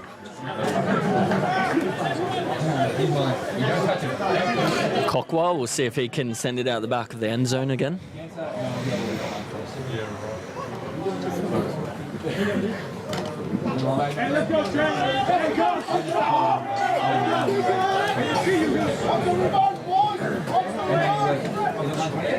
This kickoff unit has been looking, they've been firing down there. They're ball hunters, they're going for it. Yet to see a turnover on kickoff yet. I thought we might have seen one. The type of playmakers we've seen, either that or a kick return touchdown. Let's see what happens here. It'll be Clark keeping it. Clark's got some space. Clark breaks a tackle. Block, and it's a race between Kaniki and Clark. Clark turns the ball inside, beats Cockwell, but taken down by Parnell inside the 10. What a kick return. What a chase. Just when I talk about the kickoff unit being ball hunters going down there, wow. They set that up. They faked the reverse. He finds a gap, puts on the burners, gets a block. Beats the kicker. Wow. Well, it's key That that- hustle from Parnell. Jeez. Outstanding. Well, it's also key that Cockwood got back there and forced him to turn in. That's right. If he allowed him to get the outside there, I don't think Parnell would have got him. Now it's interesting. The Ravens have been running this all the way since the middle of last season, and you certainly know about it. Yeah. A few too played many the Wildcats? touchdowns, I've seen. But it's not actually a set play. They choose which way they're going, and it depends on how the defense goes. Okay. Or how the kick goes. It's not exactly decided which way they're going. So it's really just to keep the backside honest. Yeah. But regardless, 100%. I think it's great to see it when it works like that. it was brought in Can't by argue with it. Yeah, brought in by some of the Victorian players. Here we go in the red zone, up the middle. I think Fa'agata might have been carrying that one. Stuffed up the middle. Doesn't get any yardage though. That's Fa'agata's first career carry, I believe, in the games I've seen anyway. Looks like it was almost falling forward there. I know you're expecting contact. Got to keep that low base, keep driving, keep the legs moving. He's a fullback, mate. They'll get you 2 yards every time. Nothing more. They're only a couple of yards out from pay dirt. Ravens need this touchdown right now. Momentum is all Rhinos. They give it to Clark. Clark with a jump He's cut. in. Clark with a touchdown. The Ravens, they answer back and they keep this ball game close. A touchdown on the ground to Christopher Clark. The Ravens aren't ready to pack up the show and go home. They're here to fight. I mean, that's exactly what they needed. Well, not that replay, the previous play, but That was the Fa'agata carry. I think he'll appreciate it though. Fullbacks not getting a whole lot of love in today's game, are they? yeah, they always do the tough yards. No one's giving them high fives and butt replays. pats. It's normally the quarterback or the receivers. Well, it's probably fitting that PAT is currently being set up by Russell, and here he goes, Clark. It's almost fitting that he got that carry there. He was the one who got that big long kick return, as this PAT Nice is kick put up by by Russell, and it is put through by Russell. So 24-10, 14 points the margin now between these two teams. The Ravens, they get their first touchdown of this game through Christopher Clark, who really set it up for himself on the very long kick return. Yeah, I mean, we might see the Ravens trying to utilise him a bit more in that backfield. He looks like he adds another dimension. I know based off last week, he was playing a bit of receiver as well. So I really think you got to maximise on that matchup potential you have. Well, just in this game alone, we've seen him play corner, safety, wide receiver, kick returner, and now running back. I think if there was a slash in this game, he's certainly got it next to his name. And for those imports, they bring that sort of versatility. They have the knowledge for offense, defense, defensive back in particular, running back, you know, that they can bring that knowledge down, share it around with all the positional groups. It's just another coach on the field. Totally. So super valuable.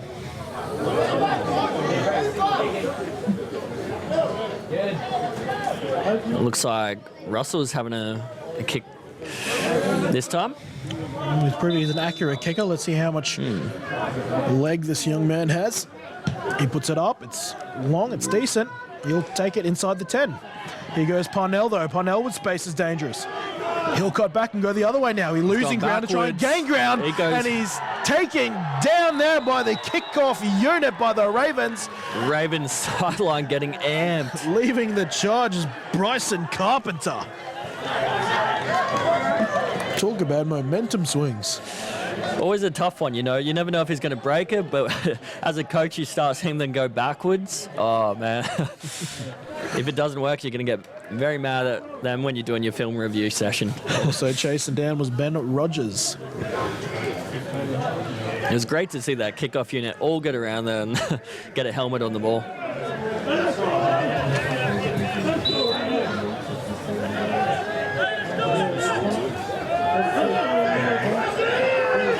And it looks like staying in that 3-by-1 tight formation. First down. They're looking right. They're going to throw right. It is to Cheyenne James. And O'Day is on the coverage. Falls incomplete. James had a bit of work there. Tell you he's going to sleep well tonight. O'Day with all the work he's doing. And I think in this sort of offense, it's critical to get your spacing right. It just looks like the receivers are still trying to figure out that spatial relationship between each other. Strong's throwing the spaces. He's not throwing it to players. And this one's up the middle. They changed the game up a little bit. That's still a bit of a rugby scrum going on in the middle there. Still a good chunk of yardage for the Rhinos. Inside run. Might have been Matt Bailey with the tackle.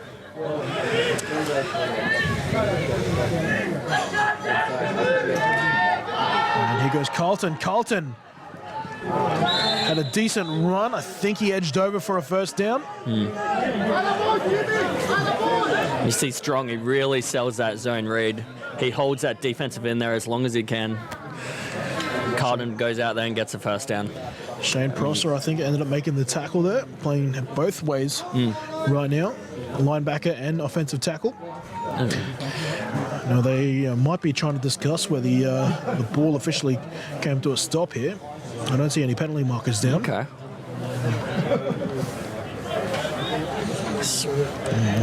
Might be tough to see on this angle.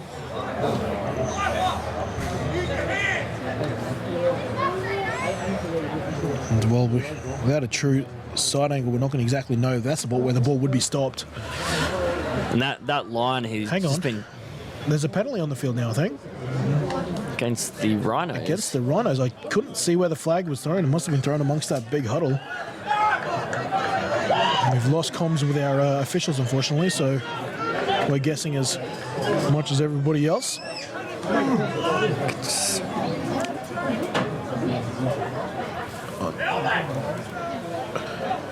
Dead ball foul against the Rhinos there. Another unsportsmanlike conduct. That's a couple we've seen by both parties today. And that will move them back. Yeah, and in these high-intensity situations, it's grown men battling out there. You're always going to hear a bit of chirpiness, a bit of banter, a bit of talk. Just trying to compose yourself, not cross that line. Well, half distance, and this will still be a first down because they crossed it and it was a dead ball foul, so it happened after the play came to an end. So they will lose the yardage, but they'll keep the down progression.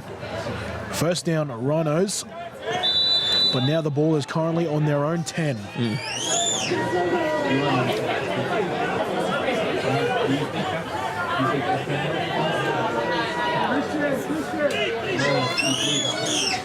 In that 3-by-1 type formation. Strong, waiting for a call. He's got it.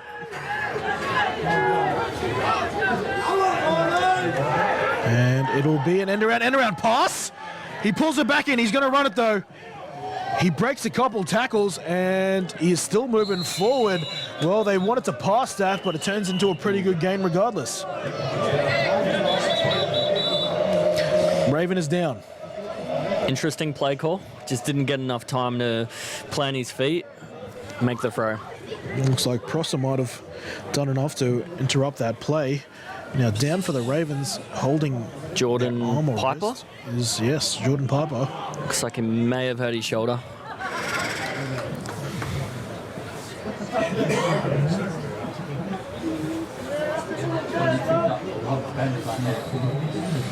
(24-10) as Piper gets looked at. He's now up to his haunches and he's going to walk off. And jog off, actually. Always good to see.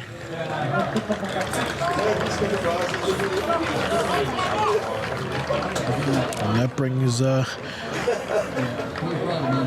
well, hang on.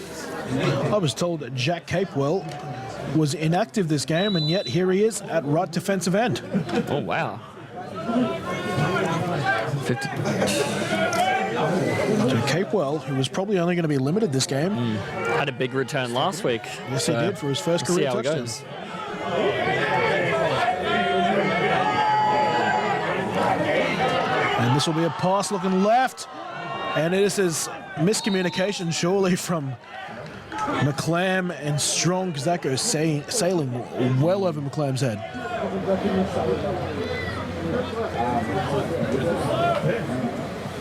Any possibility that that's Ellis at 52? I'm not 100% sure. I'm sure you'd know more about the Ravens than me. 52, Jack Capewell.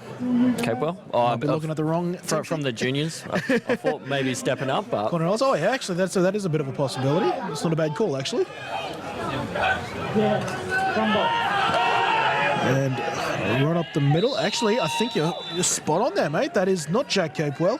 That is Connor Ellis from the Colts division. got a good swim move on him. I was just watching him right then. Gets in there, fires in off the edge. Those hands are moving. See, not the right situation for that, but great. Always great to see these guys stepping up. Well, Connor Ellis, who might be playing linebacker now, actually played junior nationals at the defensive end position about 15 kilos ago, though. He's since trimmed up his body type, but he definitely looked like the defensive end during that tournament.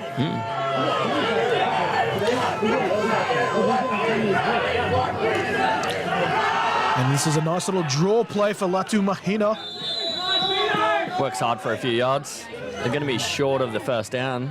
And third down, looking for the draw. Interesting decision. Doesn't bring up the first down, and let's see if the Rhinos will punt this, because Strong doesn't look like he's coming off the field. It looks like they're discussing it. Fourth down. I think we might see a hard count, change up the cadence, try to get the defense to jump offside. Yeah, you almost take the 5-yard penalty, yeah. punt it. Not a bad idea. And now we'll see a timeout for the Rhinos, because they'll want to think about it. Well, it's a bit of an interesting situation. We're going to take a break. We'll be back shortly.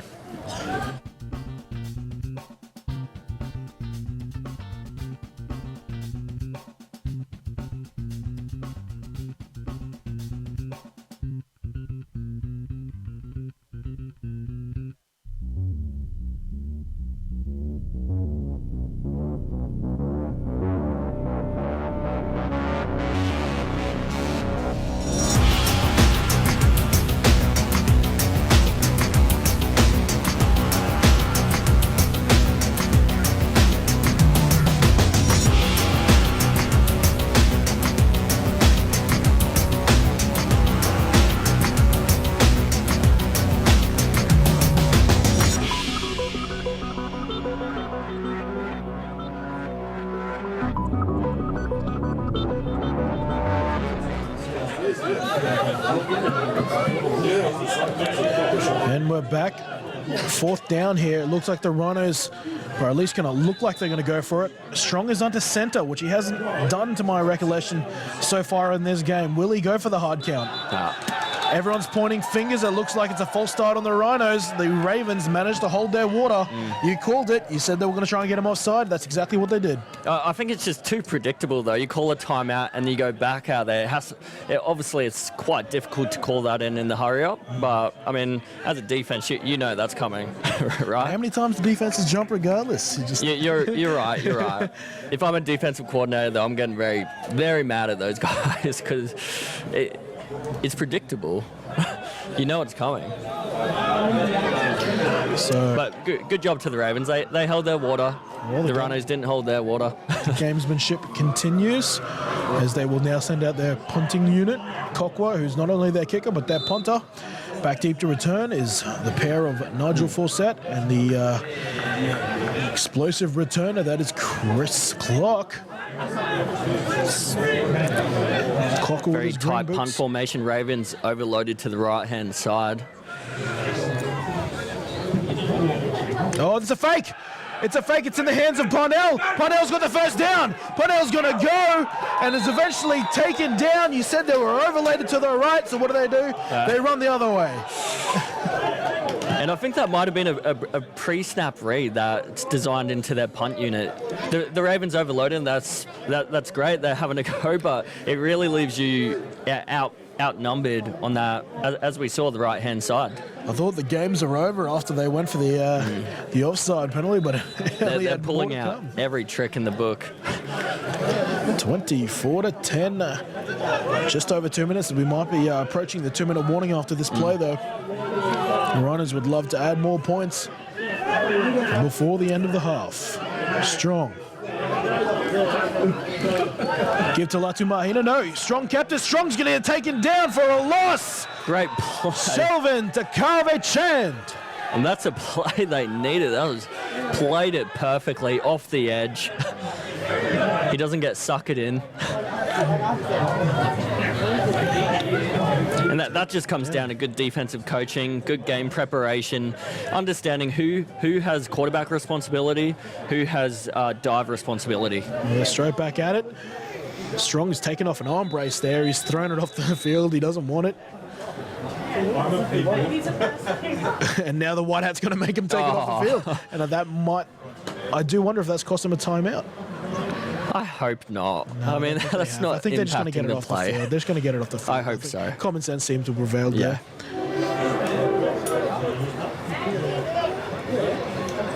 In this 3-by-1 formation, this means you have a passing strength and a running strength. It makes it very difficult for a defense to defend. Especially if you run a power scheme to that strong side, right? And this play will be called dead. Was that 2-minute warning? 2-minute warning. Yep. So, due to arm strap gate, that took a little bit longer than they wanted to. So it's a 2-minute warning. Mr. Christian Strong apologises to the referee for giving him a bit of attitude. And here we are, 2 minutes out from halftime. Rhinos in possession. Ball is currently 4 yards short of halfway. Strong with a deep drop, looking deep over the middle. He's got McClam. McClam's got moves. Now he's going to turn on the Jets and be taken down from behind from Chris Clark. But that's an explosive play there for the Rhinos. Flag on the field. Flags are down. And it just looks like a drive concept. You have a 10-yard in route and then a 5-yard in route underneath. And that's how it gets wide open. That defense finds it really hard to make that differentiation between low read, high read. Well, so we might see a bit more of that. Yeah, well, they'll need more of it because that play was just negated. Coach Booker did not appreciate it, but he turns it back to his team and he says the words, "It's us against the entire state." Don't worry, Brisbane Rhinos, you're a part of us. You're not against the state. The joys of sports psychology, right? Maybe a bit of trickery. I mean, a second and a mile. A minute 40 left in half number one. A defensive line change for the Ravens. And player in motion is McClam. McClam will take the jet sweep. Players are in pursuit. Going backwards. McClam will go the other way around. Christian Strong's going to have to lead a block now. He gets one. He goes over. Great tackle. Oh, Clark. It's Clark versus the Rhinos right now. He's taking on McClam. He's taking on CJ. He's taking on all of them right now. Going backwards. Chris Clark does a great job. Make sure he gets there, makes the play. Well, he went left and right about 50 yards to gain about 4 of them. Third and forever right now for the Rhinos. At this point, you might just try to kill some clock, I imagine. But that's what I was thinking, but we've seen them throw the bench at the Ravens. They've got the weapons to go deep. A rollout play here for Strong. Strong's got James. Reeves has got him. And then they take him out. He does a good job getting to the sideline. And that'll stop the clock.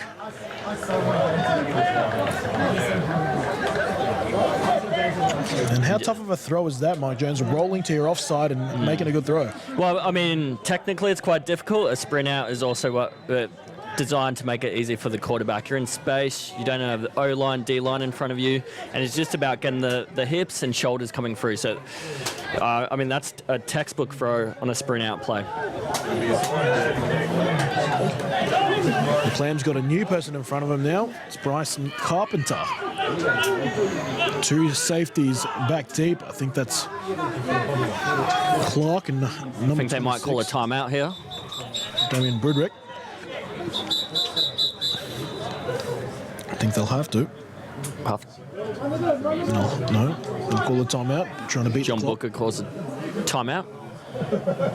And we've got 38 seconds on our clock left. I think we might be a smidge less, but we'll take an ad break. We'll be back shortly.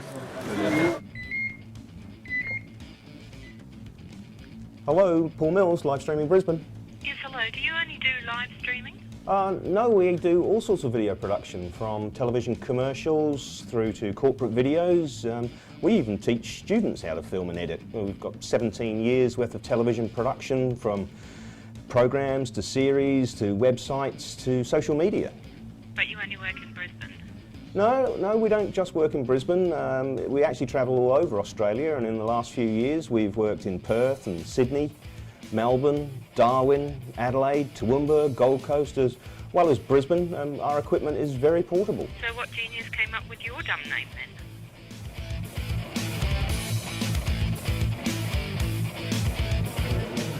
Back here on Gridiron Queensland TV. We're 40 seconds away from halftime. The Rhinos are in possession on 4th down. They took a timeout to think about it here, about whether they're going to punt. It looks like they've kept the offense on the field.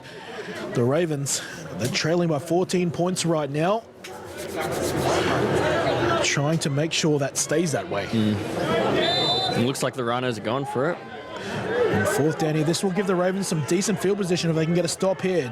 Deep drop. It's a screenplay here to McClam. McClam's got blockers. He's got a first because he gets outside the final block. He might be gone here. Taken down by Reeves inside the 5. Great play call. Great play call. Rhino back down though. It might be Dean Latumahina. What you see is a missile screen there. You see the offensive line. 1 second, they're all fanning out, creating these lanes. McClam just does the rest. He just puts those burners on. A good tackle there by the safety and Reeves, but Latumahina, he's still down. A knee injury as well. We saw one of these to Peter Brewer, who's, to his credit, up and standing, but his kit's off, and he's definitely more of a coach than player right now. I need you to pay for lunch. He's still kind of about that. No, He's still down. Time. Clock has stopped. Strong's going to call in. How about a gutsy call there on 4th and double sticks? Yeah, I think super gutsy, but perfectly timed play call for the right situation. And obviously so difficult to defend. They haven't run a screen like that the whole game. It's something the Ravens hadn't seen to this point. It worked perfectly. The offensive line makes a difference on that play. They create those lanes. Well, Latumahina is going to walk off. He might be done for a little while. That means a lot more of the load will be on Carlton's hands, and also we might see backup running backs, Nate Peterson stepping in for a few carries, as well as Matty Neal. It's good to see him walking off, though. Especially, I mean, those knee injuries are always just so scary when you see someone go down like that. But don't want that to happen to anyone on the gridiron. Absolutely. 24-10. Less than 30 seconds remaining. The Rhinos had a strong offense so far, who were down to 4th and forever, have somehow fought back and are now less than 4 yards away from adding another 6-pointer. Strong making audibles at the line. He'll send McClam in motion. It'll be a speed option to McClam. Strong will try to take it himself. Even tried to think about pitching at last minute. Flags are back down though, where the ball was originally snapped. Flag on the field. Just a little orbit motion. Gets out there, runs the option. Trying to see if there's any holds right there. It didn't appear that way to me. I couldn't see any. So it's on the Rhinos though. It appears, judging by the Rhinos sideline and the fact they're marching back. Let's have a look.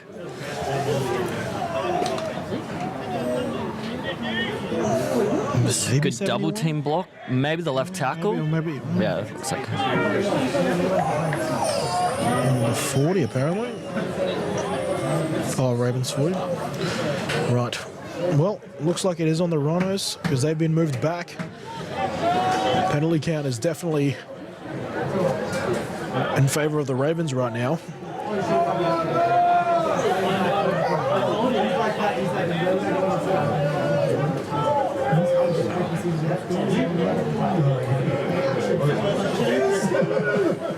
I feel like the Rhinos might utilise this open side here. When you use that running back, orbit him around, wheel down the sideline, that defender's always going to be in a tough spot. Looks like a timeout. Coach Booker's going to take another timeout here.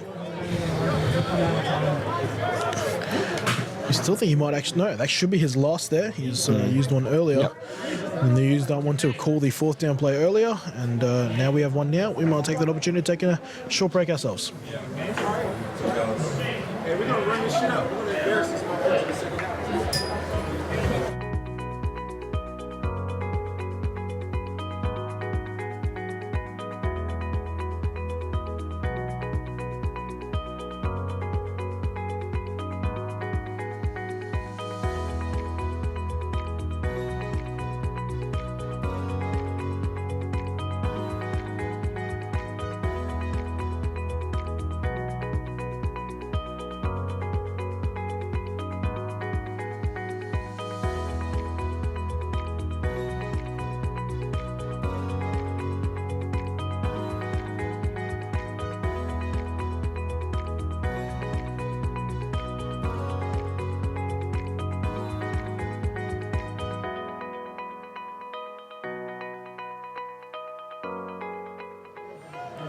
And thank you again to the Sporting Globe Westfield Chermside. After that timeout, it looks like the Rhinos decided with 3 seconds on the clock, they're going to try and get 3 points. So Kokwa has already got one successful field goal on the board right now. Wants to add one to close out the half. And it has hit the back of a Rhino and is unsuccessful. So Kokwa closes out this half 1 from 2. I'd imagine that will take us to the half. It's like Big Agata getting his hand in there. Let's take a look at it. If there was an actual block in there, he might have been... I think it was just off the back of one of the Rhinos. And just waiting for the referee to hold the ball up. And the referee has blown halftime. We'll take this final look at this field goal that just happened. Well, we're not sure who, but it hit somebody. Back of the shoulder pads, helmet. Yep. Just confirming. Yeah, it's off the back of a Rhino. But that is halftime here at Frank Lind Oval, Week 2. Men's division matchup between two teams that a lot of people think could be in the Sun Bowl at the end of the year. Now, we had a couple of interviews we did during the week and a couple we didn't quite get to at the start of the game. We're going to run them again. Kenny Andres here along with Mike Jones. Enjoy halftime. We'll be here on the back end of it. See you soon.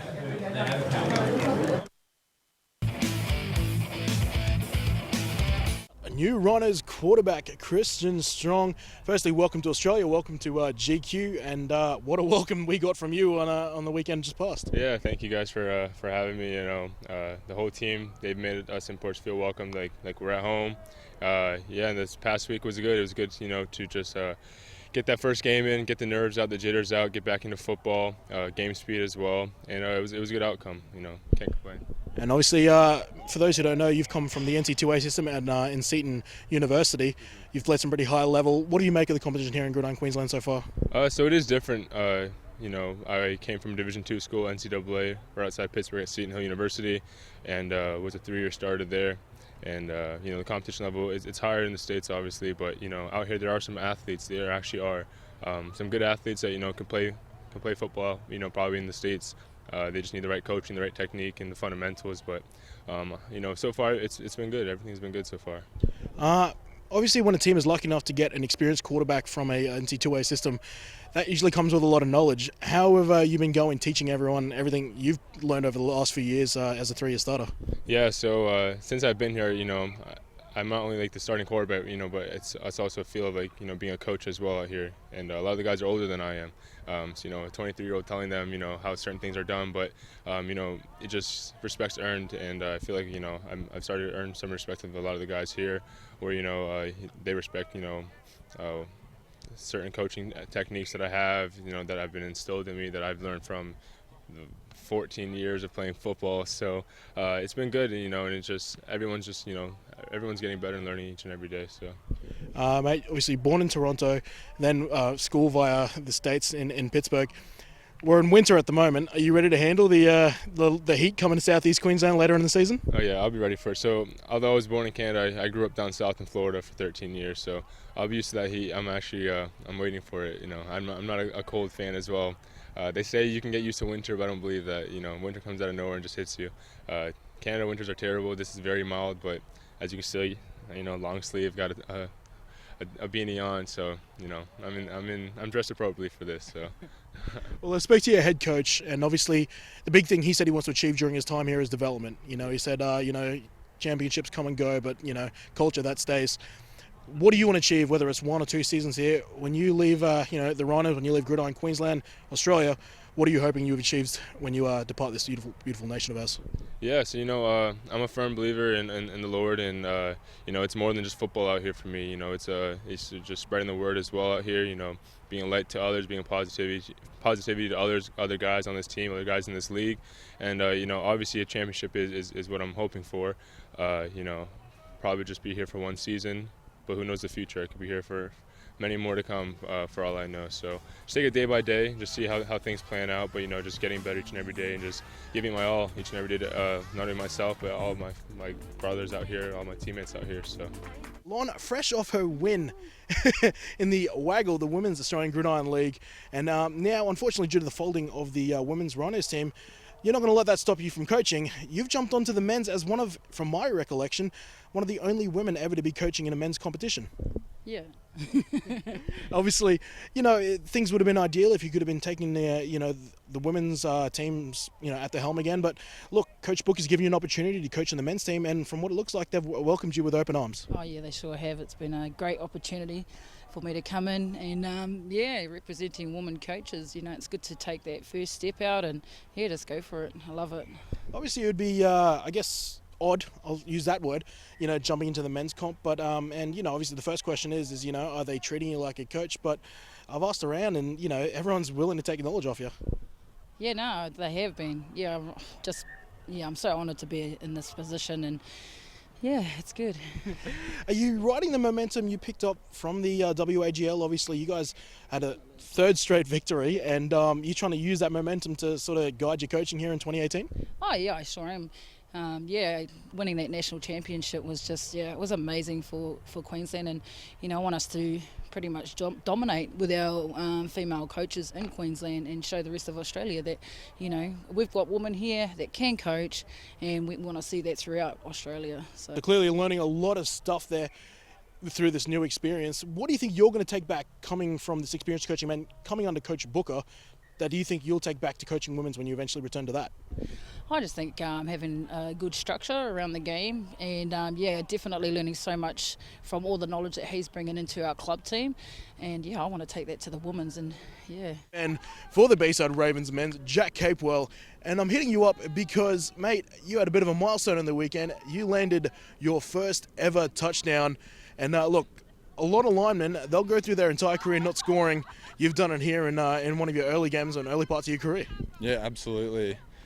Kind of took me by surprise. I just kind of leaped at the opportunity. I saw the ball there, so was chasing that down, absolutely. It took about 6 years, I'd say, but I got there in the end. It was all worth it, absolutely.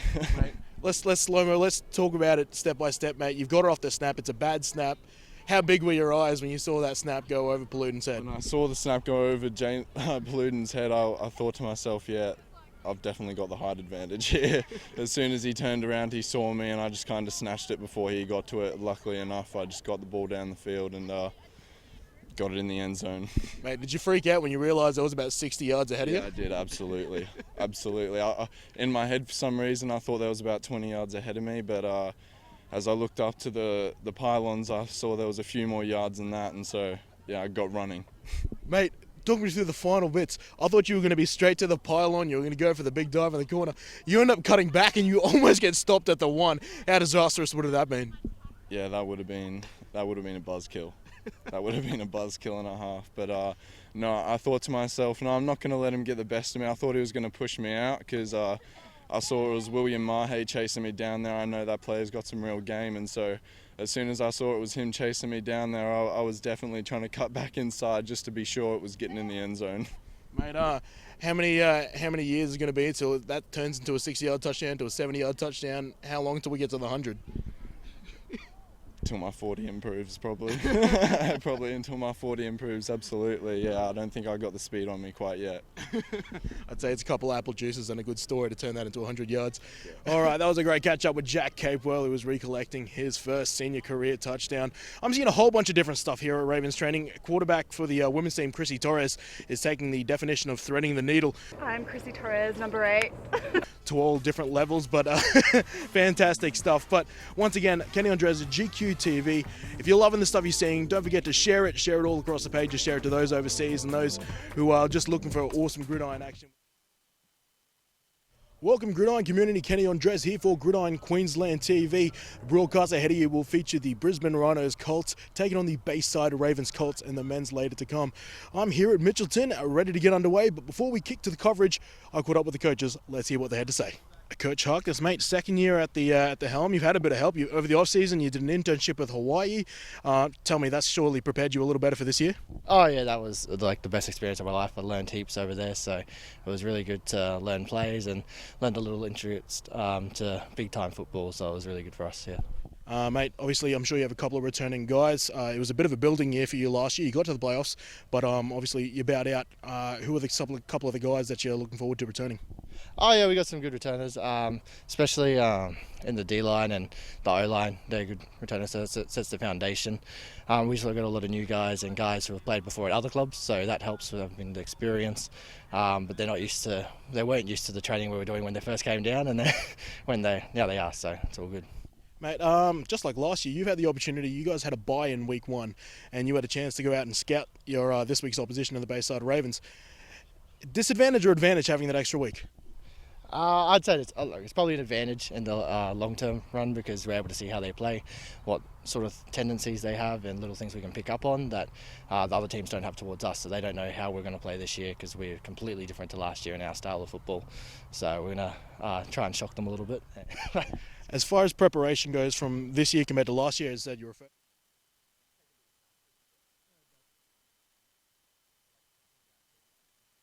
Oh shit. Welcome back, Frank Lind Oval, Gridiron Queensland community, and wherever you may be watching, here, near or far. I know we could have audiences all the way into the States, Indiana, Ohio. I know a couple of these guys are from there, and obviously to our fans listening in the UK as well, if you're tuning in for some of these Bristol Academy lads. The score is currently 24-10 for the home side, the Brisbane Rhinos. They missed a field goal on the last play of the first half, which kept this to a 2-score game. The Bayside Ravens offense is desperately looking for a bit of action here. It was special teams where Fawcett has just bobbled the ball but has brought it back. Fighting for yards. Wow. Fawcett. As you see, everyone been a little quiet paces, so far, but hopefully they're going to find a way to get him into the game. Geez, a little bit of a scary moment just then. Yeah. But it was, well, funny enough, as I said, it was special teams that got them really on the board. It was a rushing touchdown to Christopher Clark after he had a huge 80-yard return to put them in position in the first half for the offense, and plus a field goal, obviously. But for the Rhinos, in their first half, they had Strong with 2 passing touchdowns, one to James, one to Clam, and a rushing touchdown to Carlton, plus an Eddie Cockwa field goal, which makes up their 24 points. Here goes Bessie. Bessie is hit at the line for a minimal gain. Making the play there was Job Manamoy. Lucky to get a yard there, if that. You have to be so decisive on those quick reads. Well, they're persisting with this speed option, and maybe it's because the Rhinos are happily blitzing up the middle, but their athleticism is just making up for that. When Ernest Moore in the middle as well, he's just been wreaking havoc. Now it's Bessie's keeping it, and Bessie's kept by Mitchell Wong, the other inside linebacker. Ernest and Wong have been controlling that middle. Bessie taken down after, again, a small gain. That'll make it 3rd and long. Bessie pulled that out very late. And Chris Clark in the backfield as well.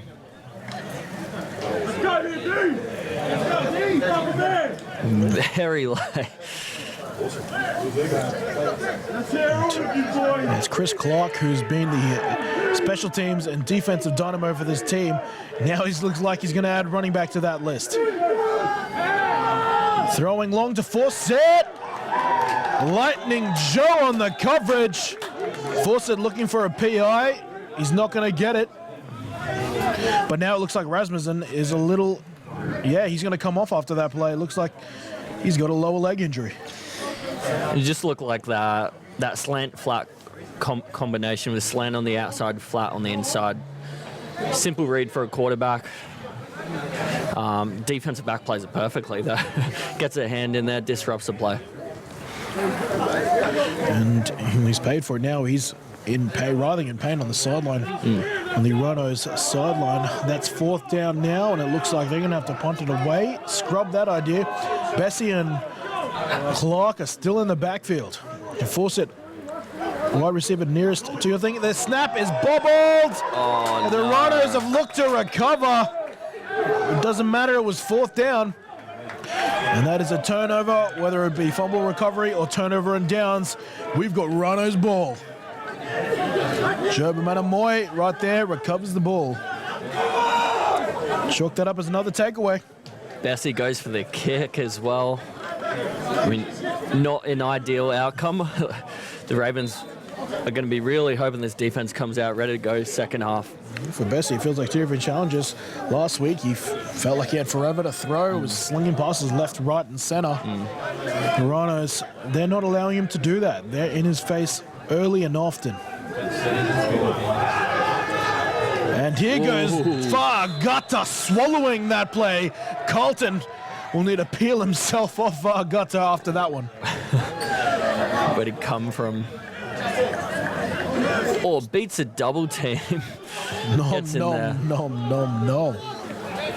He's eating. Well, with Romaniuk being pulled from the running back position, he's returned to the defensive side of the ball. He is now playing in one of the safety positions.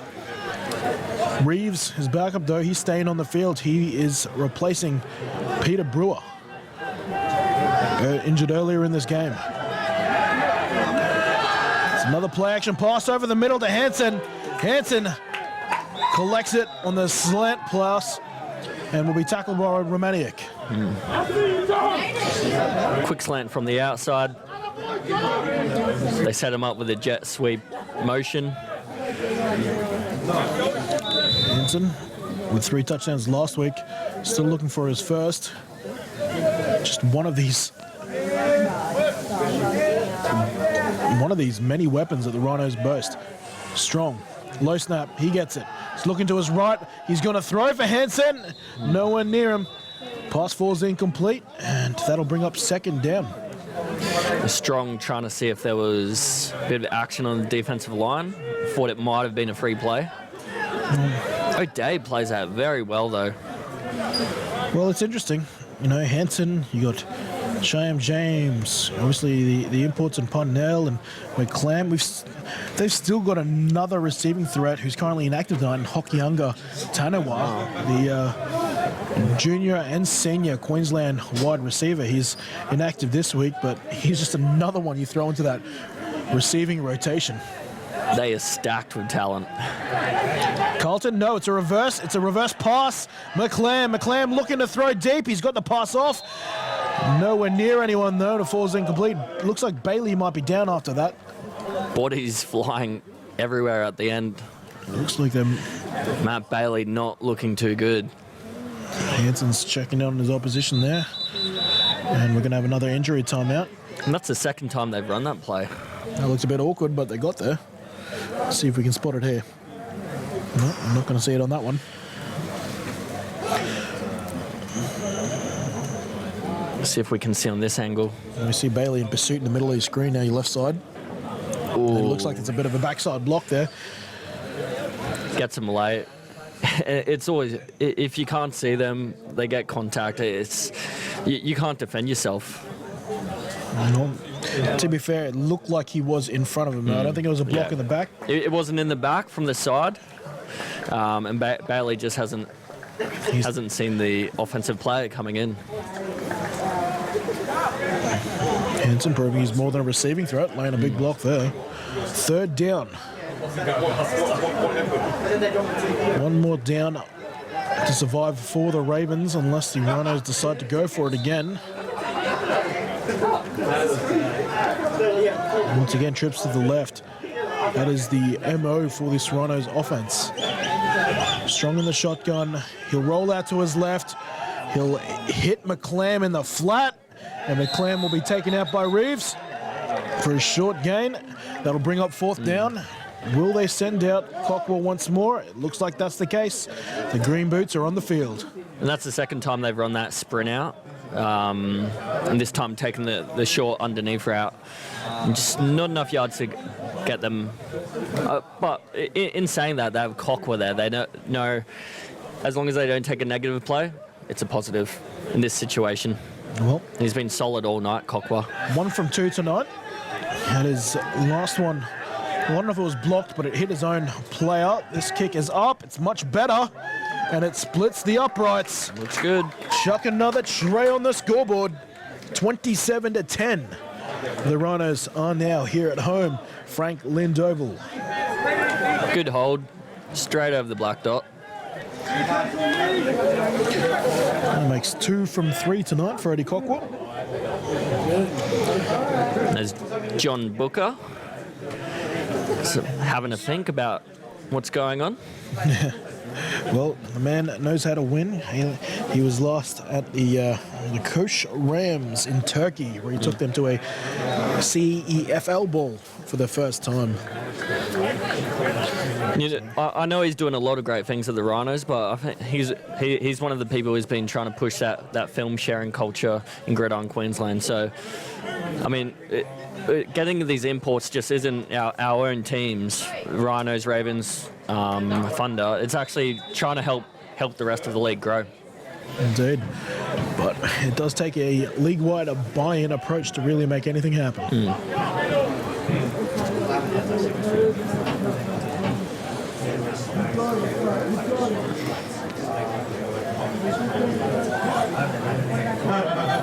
Oh, short kickoff here. Sneaky. Will it go to 10? It's touched a Raven player, though. Wow, the trickery continues. The penalty will fly in because the ball did not go 10, but... Oh, so they've been doing this all night. They've been getting in the huddle before they kick it off, and then they pull a fast one like that, where Cockwell doesn't even... He barely kicks it. He's just running it and just hits the ball as he goes. Cheeky. I think it's been really good. We had a chance to see a lot of what the Rhinos, their mindset towards football is right now. They're ready to chuck every single trick in the bag out there. Oh, the Ravens did recover. Sorry. Scrubbed the idea of the flag there. The Ravens recovered. Bessie's back in at quarterback. This Ravens offense needs to make something happen. Bessie looking to his right, hits Forsett in the flat. Forsett tumbles over his defender and gets a good gain there on first down. Might have just been a hitch route. It's up there, turns around, ball's there, gets a few extra yards. And we've got an injury timeout. I think it was the man who made the tackle.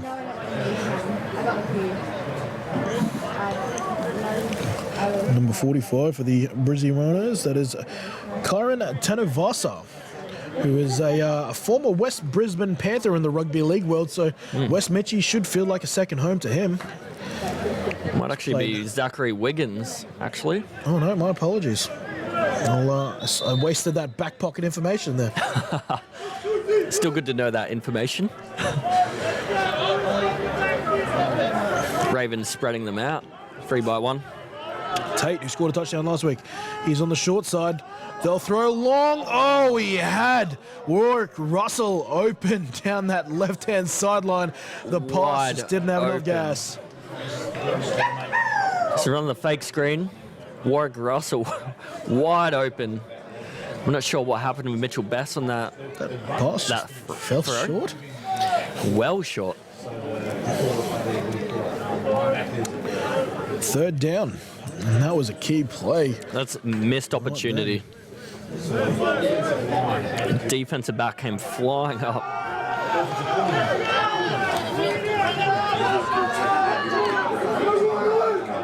They're back in this heavy package for the Ravens. Bessie under center. They're going to give to...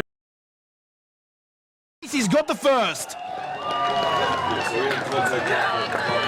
Good play call. They trust the O-line, they trust the big man to get the job done. It's a package there with Shelvin Takave-Chand and Fa'agata in the backfield. Some great blocks, offensive line and the fullbacks. Pave the way.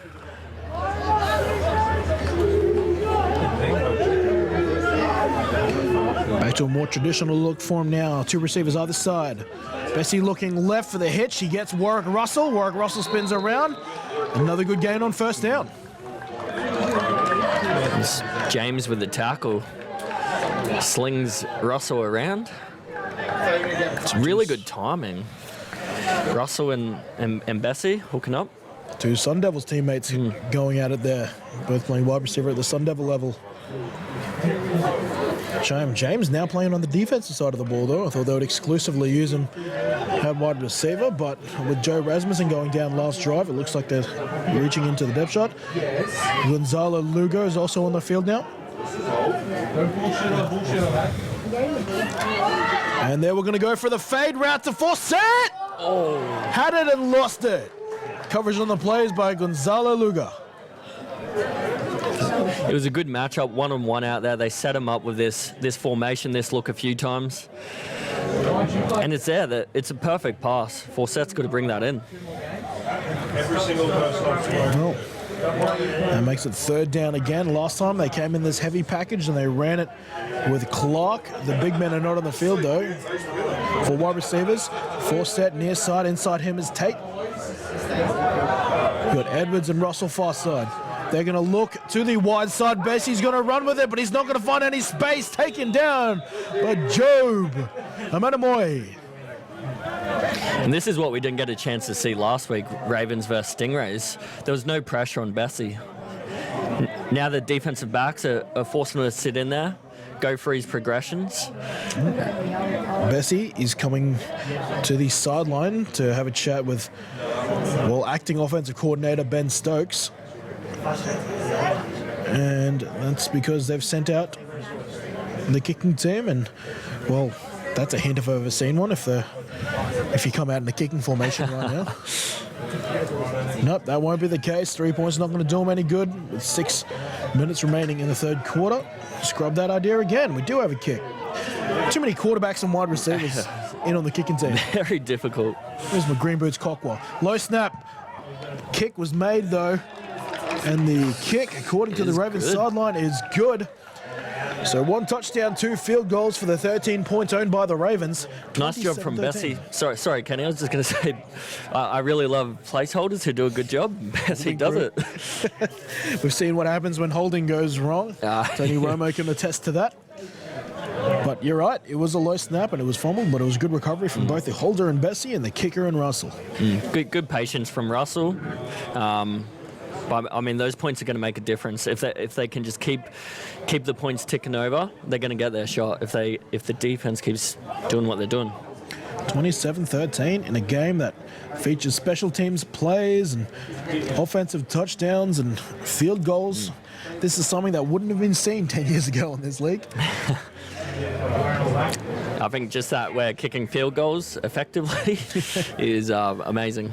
Well, if you were to put this tape up against the league even 5 years ago, you've come a long way. Warwick Russell, his kicking duties will extend to kick-off duties. Back deep to return is Shyam James this time, and of course Jarvis McClam.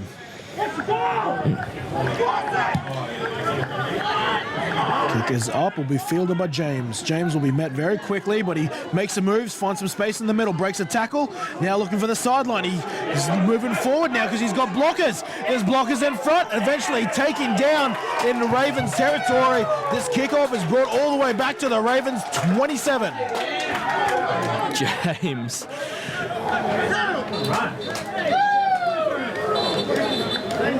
Huge run there by Shyam James. Sees the gap, is making people miss, and all the blockers get in there. Join the party.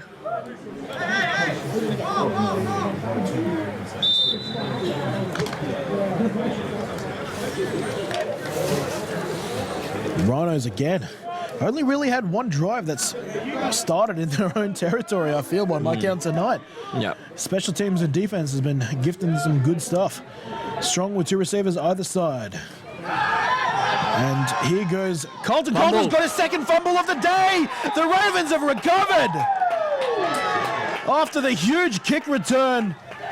But James, the Ravens have forced Colton to fumble. And they recover there from Adoniel Thompson. Just the ball security there. He wraps out arm up and behind the elbow, just pokes it out. And, mate, am I going crazy here? Did Colton have green boots in the first half? Yeah. Genuinely don't think he did. I think he's had a bit of a boot change. Regardless, here is the big play from the Ravens. That Jerry Fa'agata, no, coming through is number 9, Bradley Ebden, the former Sunshine Coast Spartan. Speed option, Mitch Bessie. Mitch Bessie awkwardly pitches it out to Clark. It's done enough to give them some space, and they'll pick up maybe 5 or 6 yards on that speed option play. That'll do it. This game's got everything right now, doesn't it? It does. It was really tricky to tell. I'm just trying to figure out who was the read man in that situation. It looked like it might have been blocked back into the backfield, confusing the exchange.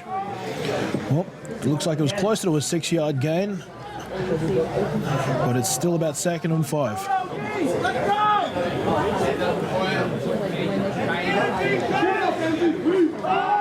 Deep drop from Bessie. He's going to go long for Russell. Russell's underneath it, but it's too long. Russell had beaten James downfield. Had a few steps on him. And just when you look at the two body sizes and knowing that James has speed, it's hard to believe that Russell could have that much of a step on him. But well, I imagine Russell put on a super good move at the line of scrimmage, but I mean, he had 3 or 4 steps on him. That's wide open. 3rd down and 5. The Ravens obviously not afraid to take some shots right now, and they certainly need it. Trailing by 14.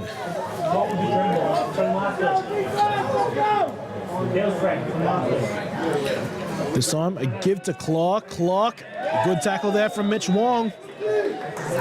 Little short. And that'll be stopped well short on 4th down here. Let's see if they go back to punt. I'm just trying to figure out if it's actually a zone read or just a straight up handoff, because I can't figure out who the read man is in that situation. 4th down. Wait a minute. They break the huddle, and then they get back into the huddle, and then they return to the line of scrimmage. Expect a hard count. No punt. Deep for the Rhinos is Parnell. And it'll be Clark with a carry. He lowers his head. I think he's got the first down. The loud bang at the line of scrimmage was heard all around Frank Lind. But it was enough to convert, and we've got a Raven down. It looks like one of the offensive linemen. And they had an overloaded offensive line as well. Can't get better in this angle. Great block from... Boom. Ernest Moore and Clark.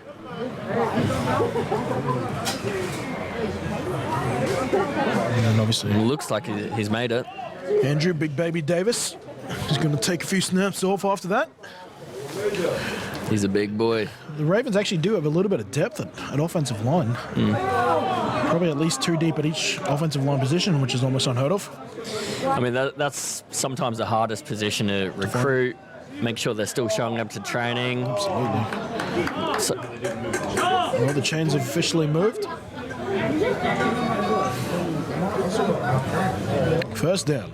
The Ravens through Clark. They convert there on 4th down, I might add. Still two receivers split either side. Deep drop for Bessie. Bessie wants a big piece. He's not going to get it. Intercepted here from Gosson and Tumbay. And Tumbay's got some pace, as does Bessie. Takes him down, but what a play by the Rhinos. And Tumbay picking off Bessie. Wow. And maybe the eyes give it away in that situation. The DB's just eyeing him off the Mitchell Bessie the whole time. Keys it perfectly, gets a few extra yards. Body's flying around at the back end of the play. Gosson and Tombay, or as he was known in previous AGLs, Gosson Koniki. Huge player, really should have been defensive MVP in the junior AGL, and then was also a huge player in the men's AGL. I was speaking to the South Australian head coach, who said he definitely had to factor him in their offensive game plan from how quickly he flies to the ball. Huge play by the young man. Rhinos in really good field position here. Let's see how the Ravens defense responds. Well, you almost think that it might be game over if they score here. Taking his first run. Nope, it is. Well, it's just unusual to see him just taking a carry there, but it's Jarvis McClam. He's got a receiving touchdown. Now he adds one on the ground. In one play, the Rhinos offense turned that turnover into points, and they've got a healthy 3-score lead now. Simple run play, but the blocks up front are what make the difference. The offensive line are getting to the second level, getting blocks on linebackers, and it just makes it so much easier for McClam to go in there and score the touchdown. Almost untouched. PAT's up. Good kick. PAT's good. Good place hold as well. Spun the ball, got the laces forward. Holders are going to love you, mate. 34-13. I love a good hold. After that, a quick score off the Ntumbwe interception. Rhinos in command now as we track towards the fourth quarter. Yeah, that was just... The Ravens' defense weren't in good field position, but, I mean, that just makes it so much harder for a defense to go out there and defend in that field position. The sideline now, very positive for the Rhinos, as you would imagine.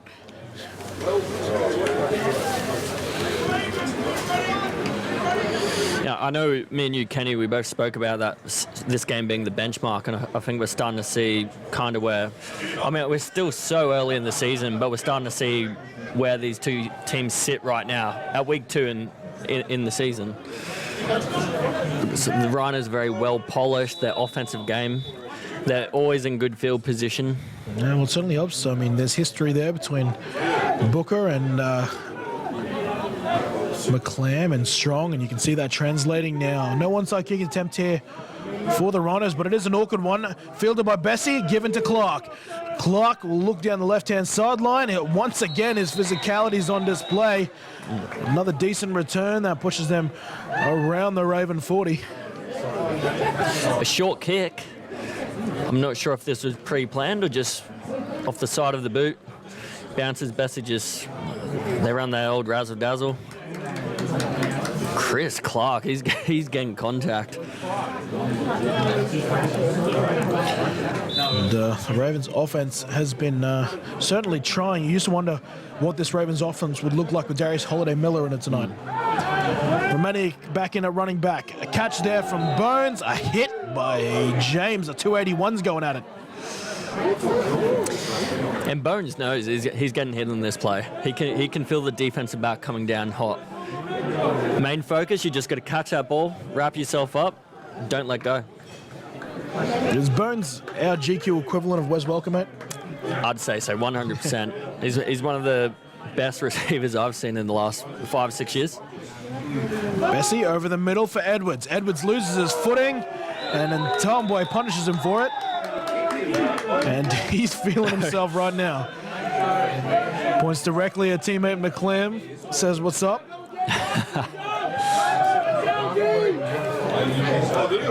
Third down now.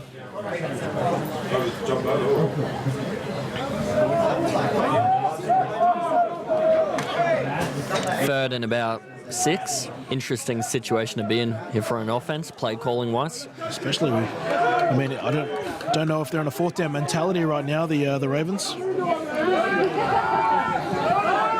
And the pass is well short of Forsett or Edwards. I'm not quite sure who is intended for. That'll bring up fourth down. And it looks like there's a personnel change happening. I was just watching our Wes Welker equivalent in GQ. He just ran a super sharp out route, wide open. I think Mitchell Bessie just keys in pre-snap on who he wants to target. Oh, flags have been thrown, and it looks like it's aimed at the sideline at someone who's not even possibly on their coaching staff. Interesting to see what this call would be. It's on one of the, I don't know if you call him staff. He very well could just be I'm not sure who he is. It looks like Coach Booker really isn't happy with... Coach Booker's not happy with that. He's...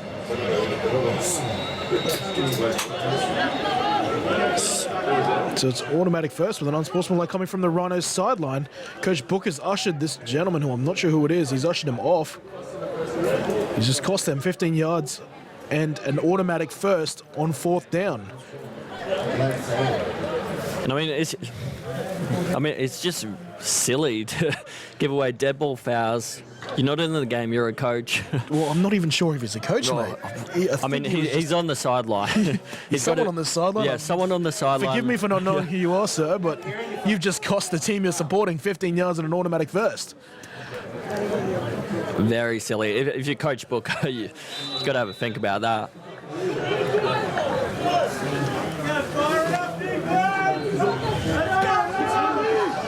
And under pressure is Bessie, but he steps up in the middle of the pocket. Oh! He's aiming for Russell, but taking a shot off the ball was Forsett from Parnell. Forsett cops his shoulder to the face. He's running a post route over the middle. He can't see the defender. And you just see it coming into frame right at the end there. And there's no, I don't think that was him. We've got him on camera, but not sure if that was. There's actually a gentleman who I think is now who's been ushered off the sideline. So that guy's cool. I just want to establish that. That guy's cool. He's actually one of the offensive play callers, I believe.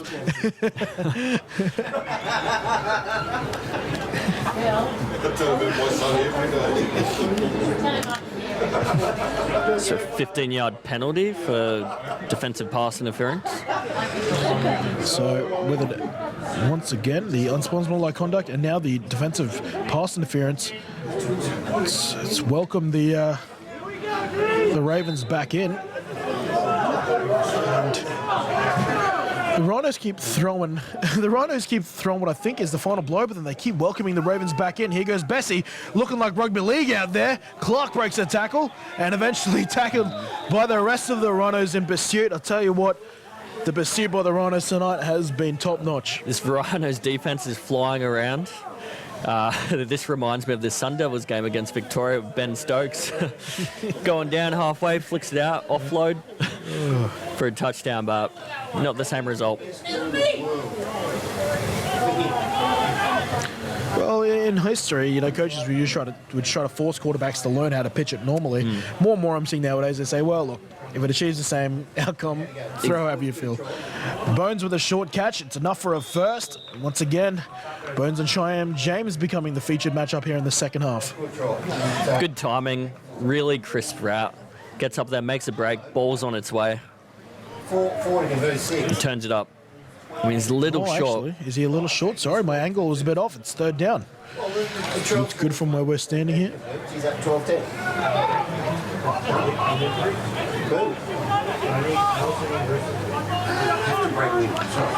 Third down, they're going to give it to Clark. Clark is met hard. Helmets have gone flying on the other side of the field. Ernest Moore's now without a lid. Don't know if he had enough. I'm not sure if you've noticed this, Kenny, but they actually have 6 offensive linemen out there in some of these run plays. That's what you're here for, mate. I think it's pretty interesting, but I mean, yeah, maybe we can figure that out in the game planning stages later.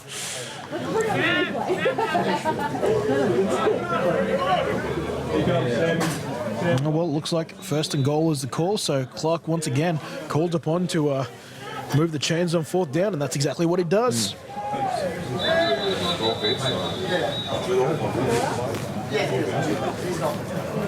And there it is, quarter time, right when the one team is running in on the other team's goal line. We'll take a short break. We'll be back soon.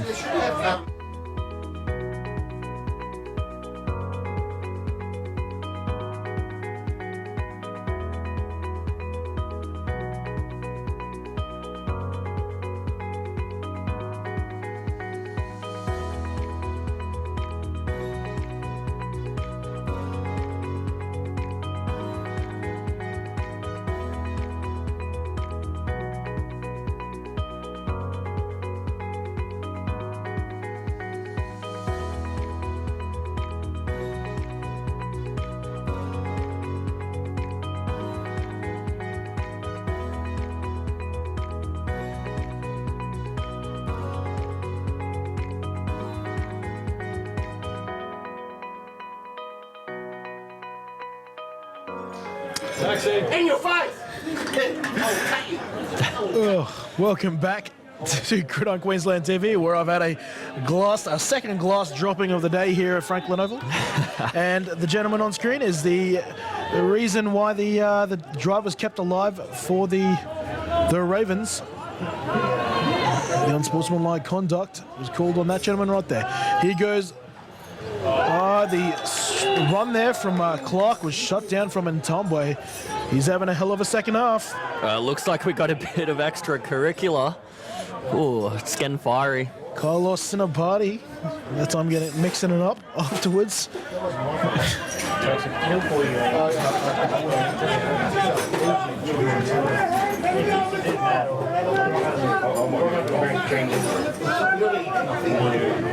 So we've got second and goal.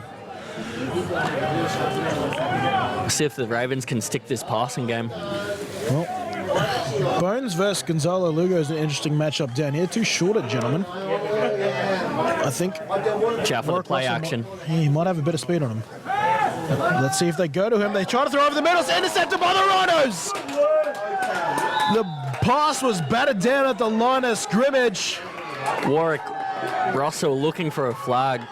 He's trying, but that pass was intercepted. Can't quite work out who. It looks like it was batted down from Mitch Wong, but trying to see who eventually intercepted the pass. It might have been Ntombwe again with 2 picks in the second half. He's playing great out there. He's just got an eye for the ball. It's just Wong. Wong's just been consistent this entire game. There he is. 25.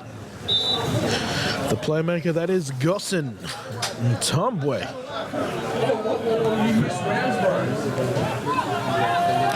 Well, that might have been one of the last chances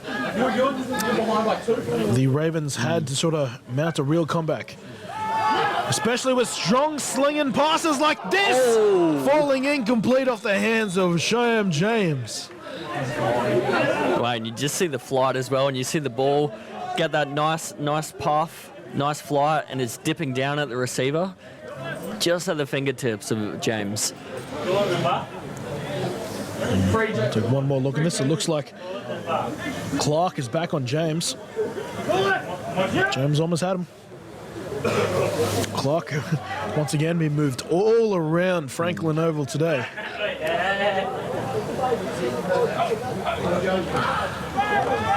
Pass over the middle. And this one caught by the number 17.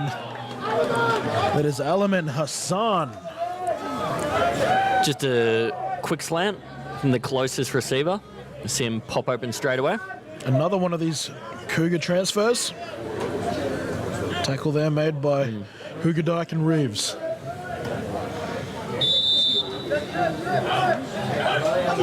Oh, they've caught him offside, free play. Will they go long? They'll stick to the plan. They hit James short. And James gets a first down. And it looks like we've got an injured player down. It might actually be Romaniuk. It looks like the hard count's been pretty effective for the Rhinos. I think, was Romaniuk actually on the field there? What? Doesn't look like. If we see another replay, might be able to. Because There he is. Yeah. Oh, yeah, there he is making the actual tackle. I thought for a second that he might have been actually off the field and got collected there. No. I think it might have been the player initially getting tackled. Romanik goes down, and then someone falls on top of him. But and kind of he's back on the field now, so clearly he's okay. The chain gang trying to get themselves sorted. The penalty is declined, so they will accept the result of the play, which was a first down connection, strong to James. And on top of that, dead ball foul. Dead ball foul. So the Rhinos this time are getting a bit of USC love, and they'll get a cheeky 15 yards. They're charging a late hit out of bounds on the Ravens there, on Cheyenne James.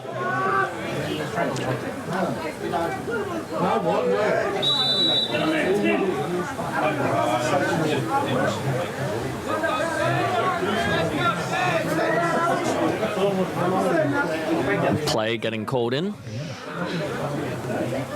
Just trying to figure out who they're looking at now, because I think they've got a situation where one of these the coordinators is signaling something to the quarterback, and the offensive line are looking to someone else. Here goes McClam into the backfield, taken down eventually by Hugadike, but geez, he can go from 0 to 60 real fast.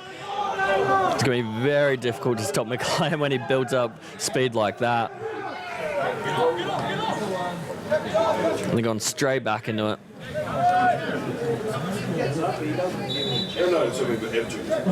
First down, the Rhinos. They're rolling right now.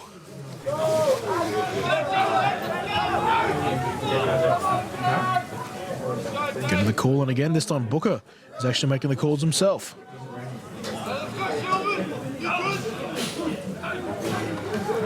It'll be a give to McClam. McClam up the middle. Looks like he'll be the back they'll use to try to close out this game.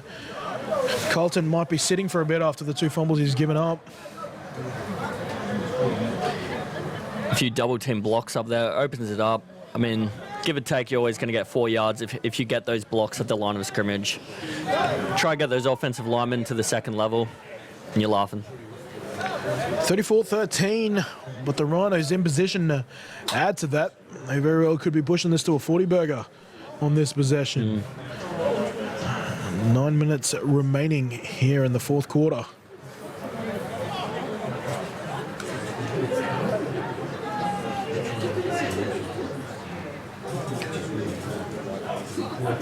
Strong, a give to McClam. McClam bouncing it to the outside, looking for a block, eventually taken down by the inside pursuit. They're edging closer and closer. That ball security, though, as a coach, ends up holding it out there with one hand almost. Almost loses it, wraps it around the body. I didn't see it around the back. Wow. Good effort by McClam. Went around his back at some point. We'll try to sneak in one more replay before the next play, but check this out. Gets it in there. Wow. McClam with the hands. First and goal. Blitz here from the Ravens. They throw over the top where the blitz came from. Waiting for the signal. Looks like it's touchdown. I still haven't got a call. Touchdown. Have you seen? I saw far sideline official. Far side gives it. Dave Hodkinson. Whitehat's now giving it, so that's a touchdown to Alam and Hassan. Just look at this quick release from Strong. Drops it down, sells the run straight in there. It's so difficult to cover as a defense. Well, they tried to rush things up by sending a blitz there, but Strong too smart for that. And he throws to where the space was. Another touchdown on the board, and there's your 40-burger. High snap taken down. Cockwork sends the ball sailing over the black dot. Good kick. 41 points to 13 late here in the fourth. Midway through the fourth, I should say. Didn't look pretty, but it went over. Not pretty, but effective. Yeah. I think Latrell Mitchell just got sent.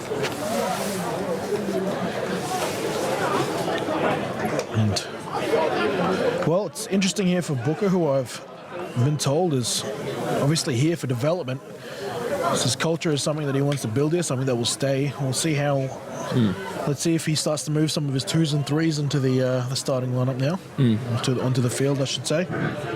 Well, it's critical when both these teams have massive rosters. You need to find a way to get those guys out there in the best possible position that they can succeed in. So let's not forget as well, everyone's here to pay to play. So, everyone obviously has different philosophies, however. This is my favourite.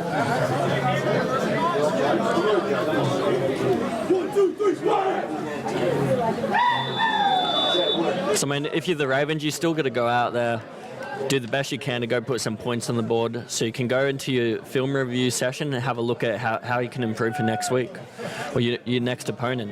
That's the most important thing for them right now, going out there, finishing out this game strong. Well, last week we saw more 50-plus scorelines put up in all of them. The Rhinos are doing that again, but the Rhinos have recovered here. He can't return it, but he can claim possession. The Rhinos with a short kickoff. Wow. Look, you can't say it wasn't intentional. They've been purposely kicking that way for pretty much the entirety of the second half.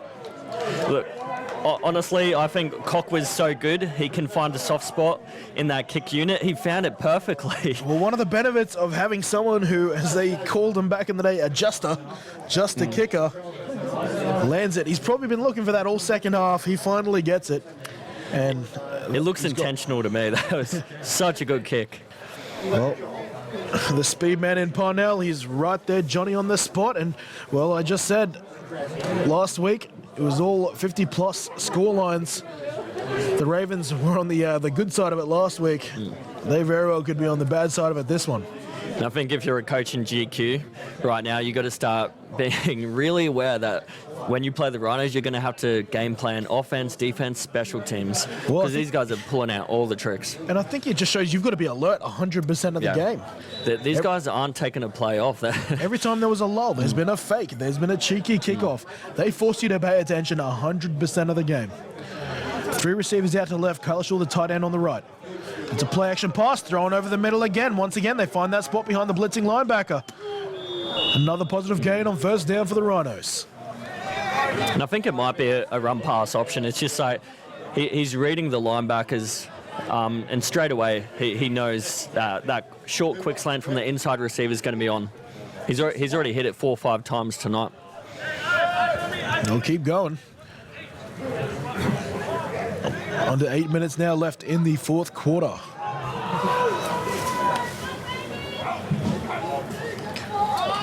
Play action pass again. Now they'll hit Element Hassan again. He's taken down. No, he beats the tackle of Bailey. Rolling forward. The rest of the Ravens come in pursuit, but that's another good gain on second down. Getting yards. Works for it. Well, it's 28 points the margin right now. A touchdown on this drive from the Rhinos will give the Ravens the option to start moving to a running clock.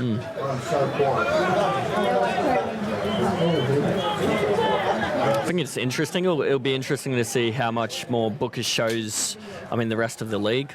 We've got a free play here. The referees are going to let it roll. They're going to go for the end zone. Henson, touchdown!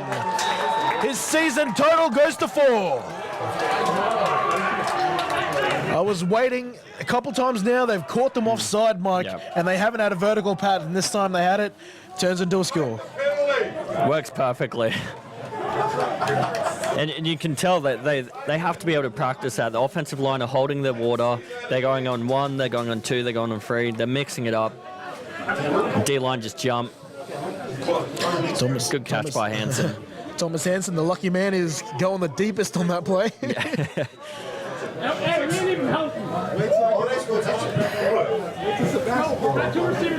Ball's down. Kick is good. Keep that scoreboard ticking, 48 points to 13, and with that, we have a 35-point margin. The Ravens will now be given the option about whether they would like to move to a running clock here for the rest of the fourth quarter. Matt Neal with a good hold there. Honestly, I love a good long snap, I love a good hold, and I love a good kick. So the question is, when most teams are being beaten by this sort of margin, they've got people, their roster's getting awfully thin because you've got injuries happening, but the Ravens still boast a very, well, I wouldn't call it a purely healthy. We have seen a couple of injuries tonight, but a numerically healthy roster here. I think it's probably in their best interest to turn down the running clock here and start putting in their 2s and 3s and making sure everyone's getting some game reps. I guess my own philosophy is like trying to bring your 2nds and 3rds out there while still having some of your starters out there. Find a balance. Try hold that defense together. It is critical to get those guys out there. And so now, it's do you reckon they're going to try it again, mate? This is a long chat. No cheeky onside kick attempt here. See if they pull a short kick, try find the soft spot in the kickoff return unit.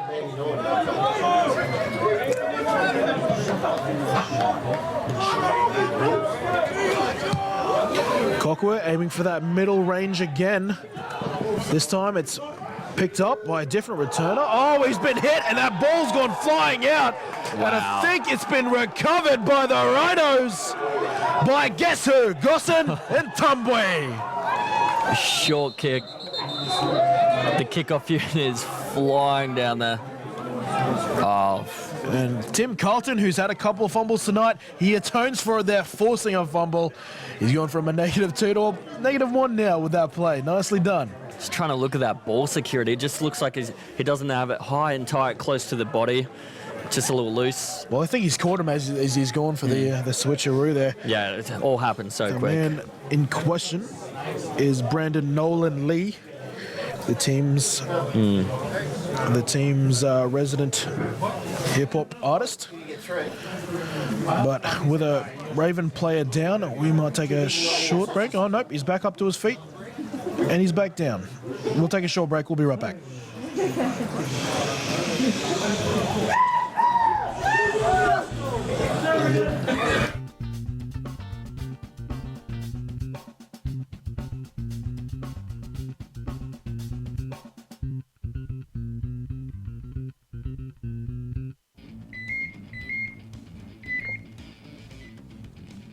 Hello, Paul Mills, live streaming Brisbane.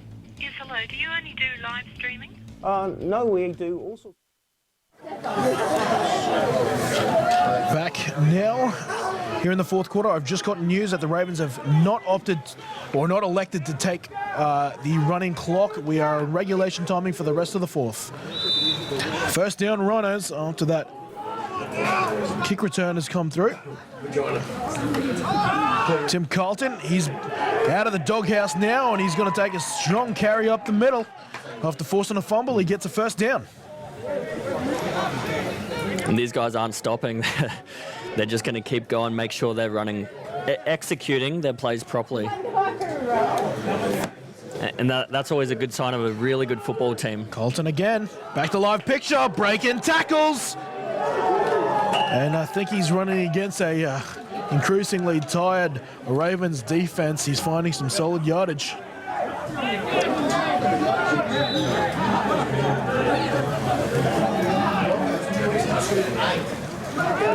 Back again, and Carlton waiting for a signal. It looks like he's short. Little short.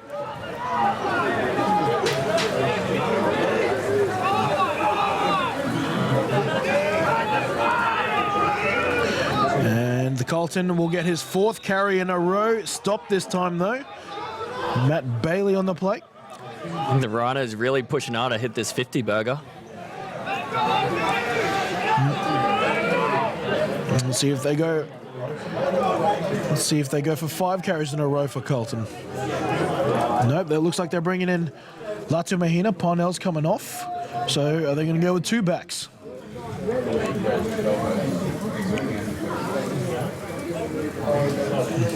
Montre Parnell coming to the sideline. In comes Dean Latumahina. 2-back set now here at the goal line. Latumahina as the fullback will lead the way for Carlton, but Carlton will be showing the door.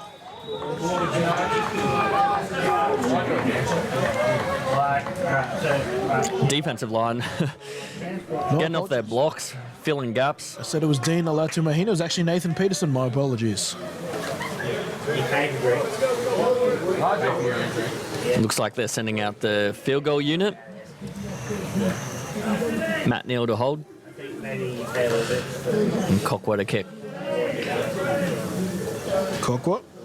It's been good tonight. Good snap. 2 and from it is 3 makes that 3 from 4.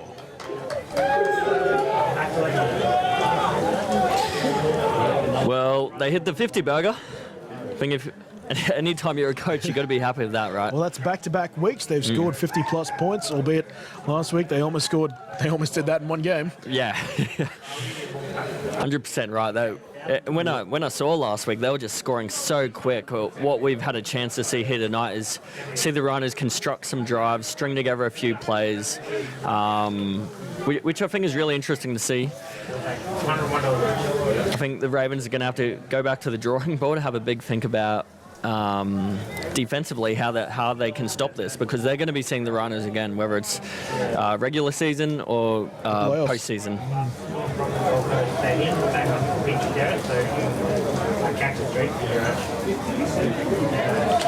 The schedule about how many times these two teams will play this season.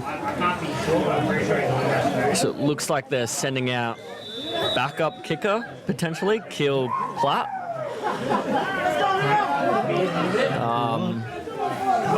So kind of touching on what you were talking about before, Kenny, trying to get the seconds and thirds out there, get them some game experience. It's super difficult to actually do that midweek during your training sessions. And he'll get an opportunity. Let's see how Platt goes. Sends it deep. It'll find that middle range again. Returning is Nolan Lee. Nolan Lee's got a little bit of space and eventually wrestled. Big shot at the end there. Well out of the sideline there. And the physicality has not died down late in the fourth. Both teams are still going out there, giving it their all. You see here, just late at the end, he goes out, big shoulder up to the top of the chest, almost a helmet. On the 13th of October, in round 9 is when these two teams will next play again. And what's interesting, you'd imagine that very well could include Darius Holiday-Miller and maybe even Ben Stokes. Pass there goes incomplete. Batted down by Ernest Moore, who I haven't called his name a whole lot in the second half. Just that release looked a little odd for some reason. It just came out really awkwardly. It's the only way you can really say it. I've noticed a few throws as well from Bessie. I'm not sure if it's just the pressure. Just that D-line getting in there and disrupting a lot of the pass plays. And it's a lot different from last week. They were running a lot of quick screens, short timing patterns. Jet sweep to force set. Oh, flying through was Parnell. He misses. That would have been a sight to see had he made contact. Got to put that foot on the ground, turn it up. His agility saved him there. Taking him from behind, though, was Ntombwe. It's third and about 8, maybe 9. 4 wide receivers for the Ravens. A timeout taken by the Rhinos here. And we might take a timeout ourselves. Short ad break here from word from some of our sponsors.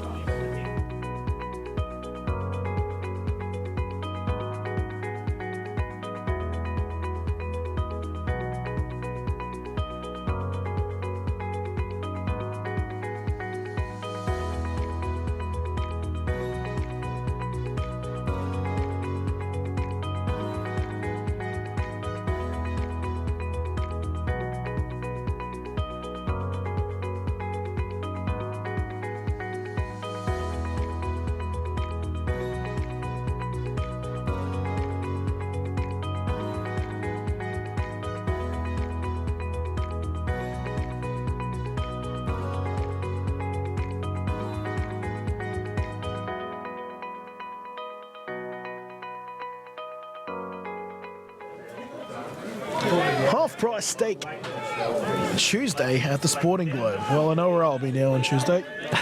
Third down. Bessie, a 7-step drop, looking for Fawcett. Nigel's got it. He's got to pass the first down marker. Stretches out for as much more as he can, and that'll move the chains for the Ravens. That's good. Okay, so that's the 2-minute warning. 2-minute warning. Dude, snuck by us. 2-minute warning. 2 minutes remaining here in week 2 in the men's division. The last game being played. Also to update you, final score out of Deception Bay was the men's Stingrays defeating the Raptors 42-7. Bessie short this time. Hits Fawcett again. Drops it. Drops it though. Contact made there from number 26, Samuel Johnston. 10-yard curl route. Hits him right in the numbers. Straight out. Just another scores in our women's division. The women's Thunder, they defeated the Stingrays 34-6. Women's Ravens, they defeated the Raptors 72-0 for our women's division this week. Deep draw for Bessie, lets it fly. Oh, and it's grabbed! He's gone in his stride! Oh, and taken down by the ankles, making his first reception. That's number 85 in Michael Thompson. Oh, a very impressive catch. Goes wrong shoulder all the way back around. Wow. Don't see that too often. Scored a touchdown last week. Scored 6 last season, including the game winner against the Gold Coast Stingrays in week 1. Just a corner out. He has receiver does almost a whole 360.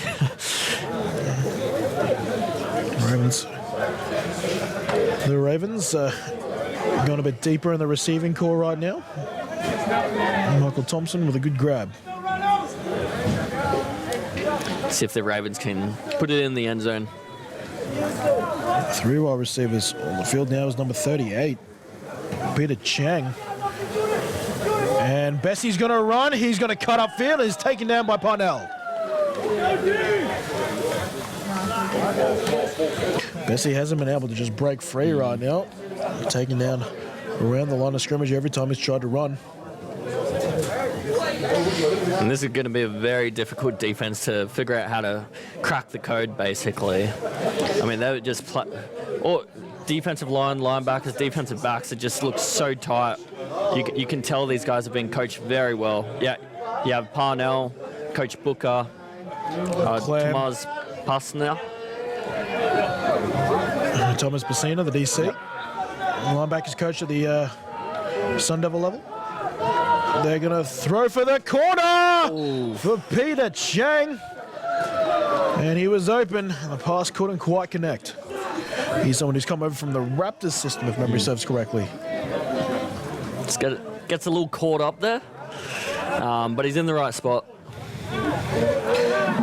Peter Chang, Nolan Lee, Michael Thompson, a couple of names now getting some reps.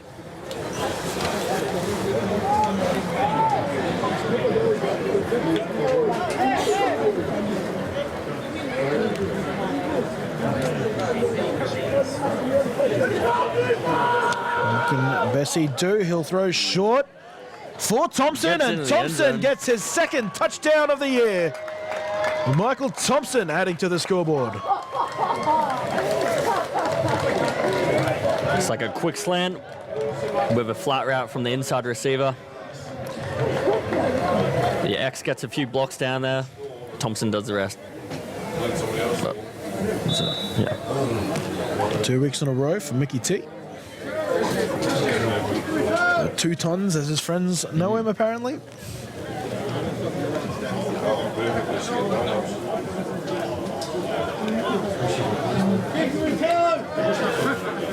So it looks shifting player over the wing. Russell to kick. Bessie holding. And the kick's been blocked. Russell's kick will fall Blocked and unsuccessful. Ernie Moore. 19. Ernie He feels Moore. like he's done something pretty good. I feel like he's stormed that A gap straight through. He's jumped, hold and all. It just shows every single play matters. What a busy bee he's been today. So there's a flag on the field. Might be. Looks like he might maybe Ernie Moore's called jumped offside. it early. Well, let's take that praise back. Looks like he's been called offside. That being said as well. Ooh, yeah. Might have been, maybe not Ernie Moore. Number 80 was it? Might have been Jake Price. Well, they'll get a second run at this. Russell's kicks up and is much better this time. Good kick. And it's added. So the Ravens will crack 20 points in this game, 51-20. The score now late in the fourth. A little bit of a slow snap, a little high. Bessie gets it down, and Russell does the rest.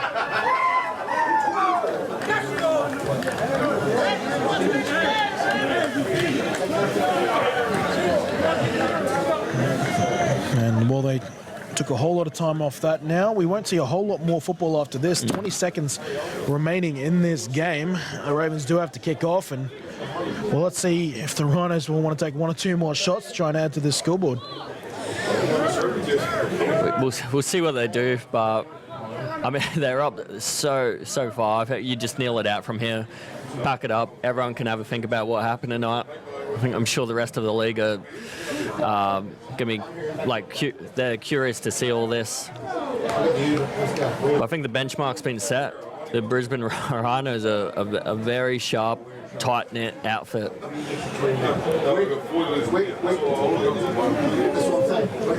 hello to the folks who have been watching on this stream. Russell on kickoff duties. Here goes Russell, sending it deep once more into the hands of Hassan. Hassan's looking for some blockers. Almost taking a knee right there, actually. And with less than 20 seconds remaining, the Rhinos will jump back on. Strong will bring his offensive group back out. And let's see if they just take some knees here and send us all home.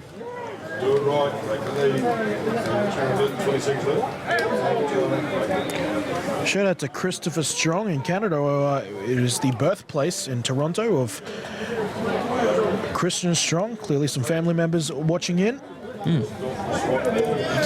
that's what's so great about the live stream, allowing all these imports, friends and family, not just for imports but Australians as well. Yeah, or even players across the field as we see a knee take us to the end of the half. Ben Gastrov, quarterback from Western Australia, tuning in. And I think this is formalities now. There's the raise of the ball. Full time here at Franklin Oval. Week 2 comes to a close in all divisions. Right now in the men's, where the Rhinos, they've gone to back-to-back impressive wins here in Gridiron, Queensland. They defeat the Ravens 51 points to 20. Mike Jones, outgoing thoughts. The benchmark has been set for the men's division in Gridiron, Queensland. Honestly, all the film I've seen the last 2 weeks, this is the best performance I've seen from any team so far. These guys are ballers, and I think Coach Booker's done a really good job, as has everyone else on the coaching staff. So watch out for these guys. Outstanding players, mate? I think Chris Strong, McClam, I mean, all the imports. Kokwa, I'm a big special teams guy. Those kicks. Ernie Moore's hard to go past. Yeah, Ernie Moore flying around. I mean, Chris Clark, he did an outstanding job. He kept the Ravens in this game, and he's so valuable, I think, to the Bayside Ravens. A couple of injuries to watch out for. Joe Rasmussen starting cornerback. He's hobbling around there. Peter Brewer, obviously, for the Ravens as well. Yep. Taken out in the first half, as we're seeing the handshake there. Chris Clark got derubbed a bit early. He might have just been taken off. So, yeah, a couple of injuries. We'll have to see if Holiday Miller will be kitting up for the Ravens as of next week. But a final thank you to our major sponsor this week, the Sporting Globe Westfield Chermside. Of course, thank you all to you. But Tune in next week. We're still not going away. We've got a whole season of live streaming American football to give to you. Week 3 is coming out at Glennon Park, back in Narang on the Gold Coast. 4 p.m. we're going to see some women's football for the first time. It's the Ravens taking on the Gold Coast Stingrays. At 6:30, my co-commentator right here, we're going to see him in action. The Gold Coast Stingrays are reigning champs. They just got back in the winner's circle this week. They're going to be taking on the Griffith University Thunder. Be a good game. We certainly hope so. Well, you'd seen the handshakes there. Thank you for joining us, whether it be in the Colts game or the men's. I'm Kenny Andres. Thank you to my co-commentator. Thank you, Kenny. Thank you, Mike GQ. Jones, for joining me all afternoon and this evening. And thank you to you. We'll see you next week. See ya.